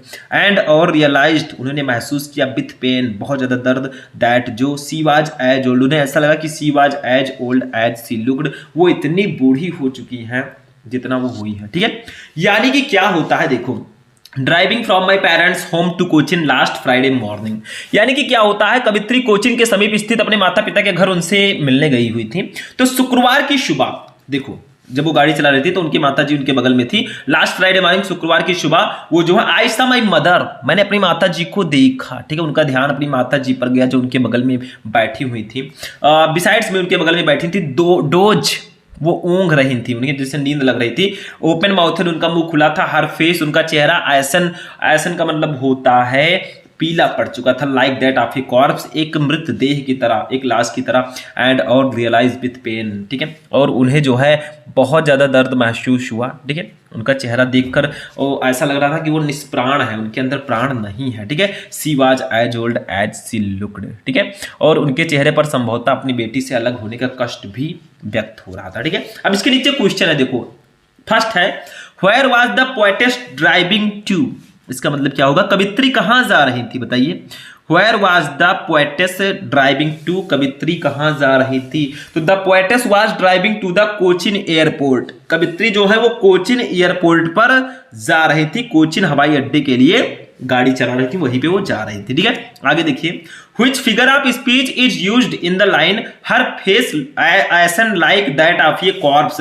यानी कि आपसे पूछा जा रहा है कि ये जो है आपका हर face ashen like that of a corpse, इसमें कौन सा फिगर ऑफ स्पीच है? देखो लाइक लगा है तो ये सिंपल है कि ये सिमली होगा, सिमली में लाइक का यूज होता है, ठीक है, तो ये सिमली यहां पे होगा। तीसरा, what pain did poetess experience? कवित्री को किस पीड़ा का अनुभव हुआ? तो she felt painful to witness her ageing mother, यानी कि अपने माता जी को देखकर जो है उनको बहुत बुरा महसूस हुआ, ठीक है। उनका मुंह खुला था सब, तो उन्हें कैसा लगेगा आपको भी पता है, ठीक है। तो देखिए यहाँ पे हम इसको एक एक का आंसर लिखते हैं। देखो सबसे पहले जब आप इसको सॉल्व करेंगे तो एक काम कीजिएगा, वैसे मैंने डायरेक्टली लिखा है, आप लोग ड्राइविंग लिखकर डॉट डॉट करके जो इसका लास्ट वर्ड है यहाँ पे देखो सी लुक्ड, इसको लिख दीजिएगा। अब फर्स्ट क्वेश्चन है, where was the poetess driving to? कवित्री कहाँ जा रही थी? तो देखो यहाँ पे लिखेंगे the poetess was driving to Cochin airport. कवित्री जो है वो कोचिन एयरपोर्ट पर जा रही थी, ठीक है, कोचिन एयरपोर्ट के लिए जा रही थी। कवित्री कोचिन हवाई अड्डे के लिए गाड़ी चला रही थी। दूसरा क्वेश्चन है, सिंपल क्वेश्चन है, which figure of speech is used in the line her face ashen like that of a corpse? यानी कि इस लाइन में कौन सा फिगर ऑफ स्पीच है? तो the figure of speech simile is used in the given line as the poetess see her mother dozing off with her mouth open almost like a corpse. यानी कि the figure of speech simile, यहाँ पे simile figure of speech का use किया गया है इन दिए गए लाइनों में, जिसमें the poetess see her mother dozing off, जिसमें जो कवित्री है वो अपनी माता जी को ऊँघते हुए देखती हैं, विथ हर माउथ ओपन, उनका मुंह खुला रहता है, almost like of a corps, लगभग एक मृतदेह की तरह, ठीक है। और तीसरा क्वेश्चन है, what pain did poetess experience? यानी कि जो कवित्री हैं उन्होंने किस दर्द का, किस प्रकार के दर्द का अनुभव किया, ठीक है। तो देखिए, सी फेल्ट पेनफुल, उन्होंने बहुत दर्द अनुभव किया, बहुत कष्ट अनुभव हुआ उनका। टू विटनेस, यानी कि to witness her ageing mother, अपने बूढ़ी माँ को देखकर, ठीक है, तो अपनी बूढ़ी माँ को देखकर उन्हें बहुत कष्ट हुआ, ठीक है, बहुत कष्ट महसूस हुआ। तो ये आपका तीसरा क्वेश्चन हो जाएगा। बस तीनों का आंसर लिख देना। इसके लिए आपको थोड़ा सा जानना जरूरी है कि चैप्टर का थोड़ा अगर मीनिंग पता रहेगा तो आप बहुत आसानी से इसको कर देंगे, ठीक है। अब चलिए इसी का सेंट्रल आइडिया भी देख लेते हैं। देखो सेंट्रल आइडिया भी आता है और मैं माई मदर एट 66 का ही सेंट्रल आइडिया यहां पे बता देता हूं। वैसे 3 सेंट्रल आइडिया बहुत इंपॉर्टेंट है, my mother eight 66, keeping quiet और ए थिंक ऑफ ब्यूटी, ठीक है। देखो माई मदर एट 66, मेरी 66 साल की माँ, सेंट्रल आइडिया इसका देखते हैं हम लोग। देखो सेंट्रल आइडिया का मतलब होता है केंद्रीय विषय, आपको बताना है कि इस चैप्टर में क्या बताया गया है। तो देखो, दो एगेइंग, यद्यपि उम्र का बढ़ना इज ए नेचुरल प्रोसेस, एक प्राकृतिक प्रक्रिया है। एट, फिर भी, द फियर ऑफ सेपरेशन, बिछड़ने का जो डर है, फ्रॉम योर लव्ड, अपने प्रियजन से, एंड नियर वंस, और अपने प्रियजनों से, ठीक है, इज वेरी पेनफुल, बहुत दर्दनाक होता है। तो वैसे हालांकि उम्र बढ़ना एक प्राकृतिक प्रक्रिया है, फिर भी अपने प्रियजनों और प्रियजनों से अलग होने का डर बहुत दर्दनाक होता है। मतलब उम्र तो सबका बढ़ना है भाई, जो आज 25 का है, जो आज 20 का है, 22 का है, वो एक दिन 40-50 का होगा। तो ये एक नेचुरल प्रोसेस है, सबको आया है, जो आया है उसको जाना है। लेकिन जो अपनों से और अपनों से बिछड़ने का डर है बहुत दर्दनाक होता है। द पोएम टॉक्स, ये कविता बताती है अबाउट के बारे में, द फीलिंग, भावना, ऑफ लोनलीनेस, अकेलेपन की, दैट जो एज्ड पीपल एक्सपीरियंस, वृद्ध लोग अनुभव करते हैं। तो ये कविता हमें उस अकेलेपन की भावना को बताती है जो वृद्ध लोग अनुभव करते हैं। एंड और द फीलिंग ऑफ गिल्ट उस आपराधिक भावना को भी बताती है व्हिच जो देयर ऑफ स्प्रिंग उनकी संतानें एक्सपीरियंस अनुभव करती हैं फॉर नॉट बीइंग एबल समर्थ ना होने पर टू बी विथ अपने देयर पेरेंट्स अपने माता पिता के साथ इन देयर ओल्ड एज उनके बुढ़ापे में। और ये कविता हमें संतानों की अपने वृद्ध माता पिता की संतानों की जो उनकी संतानें हैं उनकी दर्द की भावना को भी बताती है, उनकी जो है और अपराध की भावना को भी बताती है जो उनकी संतानें अपने बुढ़ापे में अपने माता पिता के साथ ना रह पाने के कारण अनुभव करते हैं। ठीक है, the poem also explores the feeling, ये the poem also explore the poem ये कविता आल्सो एक्सप्लोर्स, ठीक है, ये भी पता लगाती है द फीलिंग उस भावना को आप मेलनचोली, मेलनचोली का मतलब होता है उदासी, एंड पेन और दर्द की दैट जो ए डॉटर एक्सपीरियंस एक बेटी अनुभव करती है व्हाइल जब लिविंग हर मदर वो अपनी माँ को छोड़ती है ऑल बाई हरसेल्फ एट ये राइप ओल्ड एज उनके वृद्ध अवस्था में। और ये कविता जो है उस उदासी और दर्द की भावना का भी पता लगाती है जो एक बेटी को अपनी माँ को बुढ़ापे में अकेले छोड़ते समय अनुभव होता है। ठीक है, तो यही है सेंट्रल आइडिया। एक बार फिर से मैं रिवाइज करूंगा। Though ageing is a natural process at the fear of separation from your loved and near ones is very painful, यानी कि यद्यपि हालांकि उम्र का बढ़ना एक प्राकृतिक प्रक्रिया है फिर भी अपने प्रियजनों और प्रियजनों से अलग होने का डर बहुत दर्दनाक होता है। The poem talks about the feeling of loneliness that aged people experience and feeling of guilt which their offspring experience for not being able to be with their parents in their old age, यानी कि the poem talks about the feeling of loneliness, यानी कि ये कविता उस अकेलेपन की भावना को भी बताती है दैट जो एज्ड पीपल एक्सपीरियंस वृद्ध लोग अनुभव करते हैं, एंड और द फीलिंग ऑफ गिल्ट उस आपराधिक भावना को भी बताती है व्हिच देयर ऑफस्प्रिंग एक्सपीरियंस जो उनकी संतानें अनुभव करती हैं for not being able to be with their parents in their old age, अपने वृद्ध माता पिता के साथ ना रह पाने पर जो उनकी संतानें अनुभव करती हैं। ठीक है, आगे देखो। The poem also explores the feeling of melancholy and pain that a daughter experienced while leaving her mother all by herself at a ripe old age, और ये कविता हमें उस उदासी और दर्द की भावना को भी बताती है जो एक बेटी अपने माँ को बुढ़ापे में अकेले छोड़ते समय अनुभव करती है। बस हो गया, पोएट्री भी हमारा फिनिश हुआ। अब हम लोग चलेंगे सप्लीमेंट्री की तरफ क्योंकि पोएट्री भी हो चुका है। सप्लीमेंट्री में भी वैसे ही क्वेश्चन आएंगे जैसे प्रोज में थे, मतलब 2 शॉर्ट 1 लॉन्ग। तो पहले हम शॉर्ट देखेंगे। ये जो क्वेश्चन है ये हमारे द टाइगर किंग चैप्टर का क्वेश्चन है, काफी इंपॉर्टेंट है। देखो क्वेश्चन देखो, why did the tiger king decide to marry, यानी कि जो टाइगर किंग है उन्होंने शादी करने का फैसला क्यों किया। ठीक है, टाइगर किंग जो है उनके लिए भविष्यवाणी की गई थी ज्योतिषियों द्वारा कि भैया आपकी जो मृत्यु है राजा जी वो बाघ के कारण होगी। ठीक है, तो टाइगर किंग बहुत सारे बाघों को मारना चाहते थे, उनको 100 बाघों को मारने की एक टैली पूरी करनी थी। तो द टाइगर किंग जो टाइगर किंग है सडनली उन्होंने अचानक निर्णय लिया टू मैरी, शादी करने का, बिकॉज क्योंकि फर्स्टली सबसे पहले ही वाज वो थे आप मैरिजेबल एज, शादी की अवस्था उम्र में, एंड और सेकेंडली दूसरी बात ही वांटेड टू किल, वो मारना चाहते थे 30 मोर टाइगर्स, 30 और बाघ in his father in law's, अपने ससुर जी के स्टेट राज्य में, इन ऑर्डर पूरा करने में, टू कंप्लीट पूरा करने में द टैली को आप 100 टाइगर 100 बाघों को। तो सबसे पहले टाइगर किंग ने अचानक शादी करने का फैसला किया क्योंकि सबसे पहले वो विवाह के योग्य उनकी उम्र थी और दूसरे वो 30 और बाघों को मारना चाहता था अपने ससुर जी के राज्य में 100 बाघों की संख्या को पूरा करने के लिए वो 30 और बाघों को मारना चाहता था। ठीक है, क्योंकि उसके राज्य में बाघों की संख्या कम हो गई थी। फॉर दिस रीजन, इस कारण से ही विश टू मैरी, उन्होंने इच्छा जताई टू मैरी, शादी करने का, ये गर्ल एक ऐसी लड़की से इन द रॉयल फैमिली जो एक शाही परिवार से हो, आप ये स्टेट एक राज्य के, विथ ये लार्ज टाइगर पॉपुलेशन, और जिसके राज्य में एक लार्ज टाइगर पॉपुलेशन, एक बड़ी संख्या में बाघों की संख्या हो, बाघों की आबादी हो। और इसी फॉर दिस रीजन, इसी कारण से ही उन्होंने एक ऐसे राज्य की एक ऐसी लड़की से शादी करने का फैसला किया जिसके राज्य में बाघों की संख्या, बाघों की आबादी बहुत ज्यादा हो। ठीक है, तो यही कारण था। क्वेश्चन अगर आए कि why did the tiger king decide to marry, tiger king ने शादी करने का फैसला क्यों किया, तो आप लोग बता देना। The tiger king suddenly decided to marry because firstly he was of marriageable age, यानी कि राजा ने अचानक शादी करने का निर्णय इसलिए लिया क्योंकि वो हो, सबसे पहले तो वो हो विवाह योग्य उम्र में थे। ठीक है, एंड सेकेंडली, और दूसरी बात यह है, he wanted to kill 30 more tigers in his father in law's state, वो अपने ससुर जी के राज्य में 30 और बाघों को मारना चाहते थे, in order to complete the tally of 100 tiger, अपने 100 बाघों की संख्या को पूरा करने के लिए। फॉर दिस रीजन, यही कारण है। ठीक है, यही कारण है he wish to marry a girl in the royal family of a state with a large tiger population, और यही कारण है कि उन्होंने एक ऐसे राज्य की लड़की से शादी करने की इच्छा जताई जिसके राज्य में बाघों की संख्या बहुत ज्यादा हो। ठीक है, तो ये आपका क्वेश्चन हो जाएगा। नेक्स्ट क्वेश्चन हमारा जो है शॉर्ट क्वेश्चन, ये द एनिमी चैप्टर का है। Why was Sadao sent to America, Sadao को अमेरिका क्यों भेजा गया था? ये काफी इंपॉर्टेंट क्वेश्चन है। मतलब ये जो द एनिमी चैप्टर है ये बोर्ड एग्जाम की दृष्टि से बहुत ज्यादा इंपॉर्टेंट चैप्टर है, तो इसको पढ़ लीजिएगा। वैसे शॉर्ट आंसर टाइप क्वेश्चन मैंने आपको पहले भी बता रखे हैं। देखो, सदाओ न्यू, सदाओ जानता था दैट की हिज एजुकेशन, उसकी शिक्षा, वाज हिज, वो थी, हिज फादर्स, उनके पिताजी की चीफ कंसर्न, मुख्य चिंता। तो सदाओ जानता था कि उसकी शिक्षा उसके पिता की मुख्य चिंता थी, क्योंकि पिताजी चाहते हैं कि बच्चा हमारा शिक्षित रहे।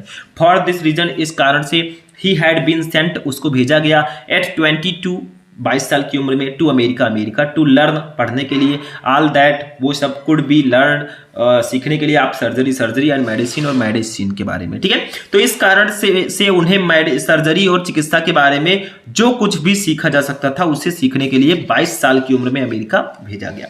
ठीक है, he had seen Sadao, he had seen Sadao. ठीक है, तो उन्होंने जो है ही हैड सीन, उन्होंने देखा सदाओ, सदाओ को बिकम, बनते हुए, फेमस, एक प्रसिद्ध, नॉट ओनली ए सर्जन, सिर्फ एक सर्जन ही नहीं, बट एज ए साइंटिस्ट, एक वैज्ञानिक भी। ठीक है, तो अपने पिता की मृत्यु से पहले, मतलब यहाँ पे कहा जा रहा है कि उन्होंने जो है ना केवल एक सर्जन के रूप में बल्कि एक वैज्ञानिक रूप में प्रसिद्ध होते सदाओं को देखा। ठीक है, तो यही आपका क्वेश्चन था और यही आंसर हो जाएगा कि सदाओं को अमेरिका क्यों भेजा गया था। तो Sadao knew that his education was his father chief concern, सदाओं को पता था कि उसकी जो शिक्षा है उसके पिताजी की मुख्य चिंता थी। फॉर दिस रीजन, इसी कारण से, he had been sent at 22 to America to learn all that could be learn of surgery and medicine, इसीलिए उसे 22 साल की उम्र में अमेरिका भेजा गया सर्जरी और मेडिसिन के बारे में पढ़ाई करने के लिए। He had seen Sadao become famous not only as a surgeon but as a scientist, उन्होंने सदाओं को सिर्फ एक सर्जन ही नहीं बल्कि एक प्रसिद्ध वैज्ञानिक के रूप में भी देखा। ठीक है, बस ये हो गया आपका। ठीक, इसी चैप्टर से एक और क्वेश्चन आता है, हाना, राइट ये character sketch of Hana, Hana का एक कैरेक्टर स्केच, आप लोग उसका जीवन चरित्र का वर्णन करो। ये भी काफी ज्यादा इंपॉर्टेंट क्वेश्चन है, इसको देख लेते हैं। इसी चैप्टर का शायद, देखो क्वेश्चन क्या है, हाना कौन थी, उनके बारे में आपको बताना है। देखो, हाना इज ए यंग, एक युवा, डेलिकेट, नाजुक एंड ब्यूटीफुल वुमेन, और खूबसूरत महिला थी। मतलब हाना एक युवा, नाजुक और खूबसूरत महिला थी। सी मेट सदाओ, उसकी मुलाकात सदाओ से हुई, इन अमेरिका, अमेरिका में, एट ए प्रोफेसर हाउस, एक प्रोफेसर के घर पर। तो उसकी मुलाकात सदाओ से अमेरिका में एक प्रोफेसर के घर पर हुई। सी हैज 2 चिल्ड्रेन, उसके पास 2 बच्चे थे। सी हैज अपारेंटली इनकलकेटेड ह्यूमनिस्टिक वैल्यूज, यानी कि सी हैड, ठीक है, सी हैड, उन्होंने अपारेंटली इनकलकेटेड यानी कि विकसित किया, ठीक है, विकसित किया ह्यूमनिस्टिक वैल्यूज यानी कि मानवतावादी मूल्यों को। तो उन्होंने स्पष्ट रूप से, देखो अपारेंटली का मतलब होता है स्पष्ट रूप से, तो उन्होंने स्पष्ट रूप से मानवतावादी मूल्यों को विकसित किया। ठीक है, देखिए, सी थॉट, उन्होंने सोचा, द बेस्ट थिंग, सबसे अच्छी चीज, टू डील, निपटने के लिए, with the American soldier, American soldier से, वाज टू थ्रो, उसे फेंक दे, हिम बैक, दोबारा, इनटू द सी, समुद्र में। तो क्या हुआ कि एक अमेरिकन सोल्जर उनके घर आया था जो घायल था, तो उसने सोचा कि अमेरिकी सैनिक से निपटने के लिए सबसे अच्छी बात उसे वापस समुद्र में फेंक देना है। बट लेकिन सी डिड नॉट डू सो, लेकिन उसने ऐसा नहीं किया। इंस्टेड, इसके बजाय, सी सजेस्टेड, उन्होंने चाहा, उन्होंने सुझाव दिया, टू कैरी, लाने का, द मैन, आदमी को, इनसाइड, अंदर, और उन्होंने समुद्र में फेंका नहीं, इसके बजाय उन्होंने उस आदमी को अंदर लाने का सुझाव दिया। सी वॉश द सोल्जर, उन्होंने सिपाही को धोया, मतलब मार के नहीं धोया, उन्होंने सिपाही का जो घाव था उसको धोया। व्हेन, जब, Yumi refuse to do so, जब यमी ने रिफ्यूज, मना किया, टू डू सो, ऐसा करने से। तो जब यमी ने ऐसा करने से मना किया, फिर भी उसने सिपाही को धोया, जो भले ही वो दुश्मन देश कर रहा हो लेकिन उन्होंने ऐसा नहीं किया, उसके घावों को धोया। सी हेल्प्स, उसने मदद की, हर हस्बैंड, अपने पति की, इन ऑपरेटिंग, ऑपरेशन करने में, on the wounded soldier, wounded, घायल सिपाही की। ठीक है, तो उसने अपने पति की, घायल सिपाही के ऑपरेशन में भी मदद की। सी गिव्स द पेशेंट एनेस्थेटिक, उसने रोगी को एनेस्थेटिक भी दिया। सी कीप्स हर डिग्निटी, ठीक है। सी कीप्स हर डिग्निटी, उसने अपनी गरिमा बनाए रखी। सी कीप्स, उसने बनाए रखा अप हर डिग्निटी, अपनी गरिमा। एज, क्योंकि द सर्वेंट लीव क्राइंग, मतलब जो नौकर है वो रोते हुए चली जाती है, फिर भी उन्होंने अपनी गरिमा बनाए रखी। सी वर्क्स हार्ड, उसने कठिन परिश्रम किया। To do her household work, यानी कि वो अपने घर का काम करने के लिए कड़ी मेहनत करती है। ठीक है, तो यही हाना है जो काफी ज्यादा सहानुभूतिपूर्ण है। यानी कि फिर से एक बार मैं बता देता हूँ, write a character sketch of Hana. Hana का एक चरित्र चित्रण लिखें। तो Hana is a young delicate and beautiful women, यानी कि हाना एक युवा नाजुक और खूबसूरत महिला है। She met Sadao in America at a professor house, उसकी मुलाकात सदाओं से अमेरिका में एक प्रोफेसर के घर पर हुई। सी हैड 2 चिल्ड्रन, उसके 2 बच्चे हैं। सी हैज अपेरेंटली इनकैलकुलेटेड ह्यूमनिस्टिक वैल्यूज, यानी कि उन्होंने स्पष्ट रूप से मानवतावादी मूल्यों को विकसित किया है। She thought the best thing to deal with the American soldier was to throw him into the back into the sea, यानी कि उसने सोचा कि अमेरिकी सैनिक से निपटने के लिए सबसे अच्छी बात उसे वापस समुद्र में फेंक देना है। But she did not do so, लेकिन उसने ऐसा नहीं किया। इंस्टीड, इसके बजाय she suggested to carry the man inside, इसके बजाय उसने उस आदमी को अंदर ले जाने का सुझाव दिया। देखिए, she was the soldier when Yumi refuse to do so, जब यमी ने ऐसा करने से मना किया तब उसने सिपाही को धोया। ठीक है, मतलब उसके घावों को धोया। She helps her husband in operating on the wounded soldier, उसने घायल सैनिक के ऑपरेशन में अपने पति की मदद की। ठीक है, करती थी। सी गिव्स द पेशेंट एनेस्थेटिक, उसने मरीज को बेहोशी की दवा भी दी या एनेस्थेटिक भी दिया। She keeps up her dignity, उसने अपनी गरिमा बनाए रखी। As the servant living crying, जबकि उसकी जो नौकर है वो रोते हुए चली गई। She works hard to do her household work, और वो अपने घर का काम करने के लिए कड़ी मेहनत करती थी। ठीक है, ये हमारा सप्लीमेंट्री का लॉन्ग क्वेश्चन हो जाएगा। ठीक है, तो यही था आपका पूरे इंग्लिश का एक ऐसा क्लास जो बहुत ही ज़्यादा इंपॉर्टेंट था। मैं ये भी कहूँगा कि अभी बहुत सारे चैप्टर हैं, बहुत सारे क्वेश्चंस हैं। आप लोग जो लिटरेचर है उसमें और भी क्वेश्चंस आपको पढ़ने पड़ेंगे। ठीक है, तो ये क्लास 12 इंग्लिश का एक बहुत ही इंपॉर्टेंट क्लास था। लगभग 1.5 घंटे की ये क्लास हो चुकी है। तो ये क्लास कितने स्टूडेंट को समझ में आ गया, बहुत ही इंपॉर्टेंट था। बस आप लोग क्या करना है, इस वीडियो को लाइक कर देना, ताकि ऐसे ही मैं आपको और भी क्लासेस देता रहूं, और चैनल पर नए चैनल को सब्सक्राइब कर लेना। चलिए मिलते हैं हम लोग नेक्स्ट वीडियो में नेक्स्ट टॉपिक के साथ। तब तक के लिए जय हिंद।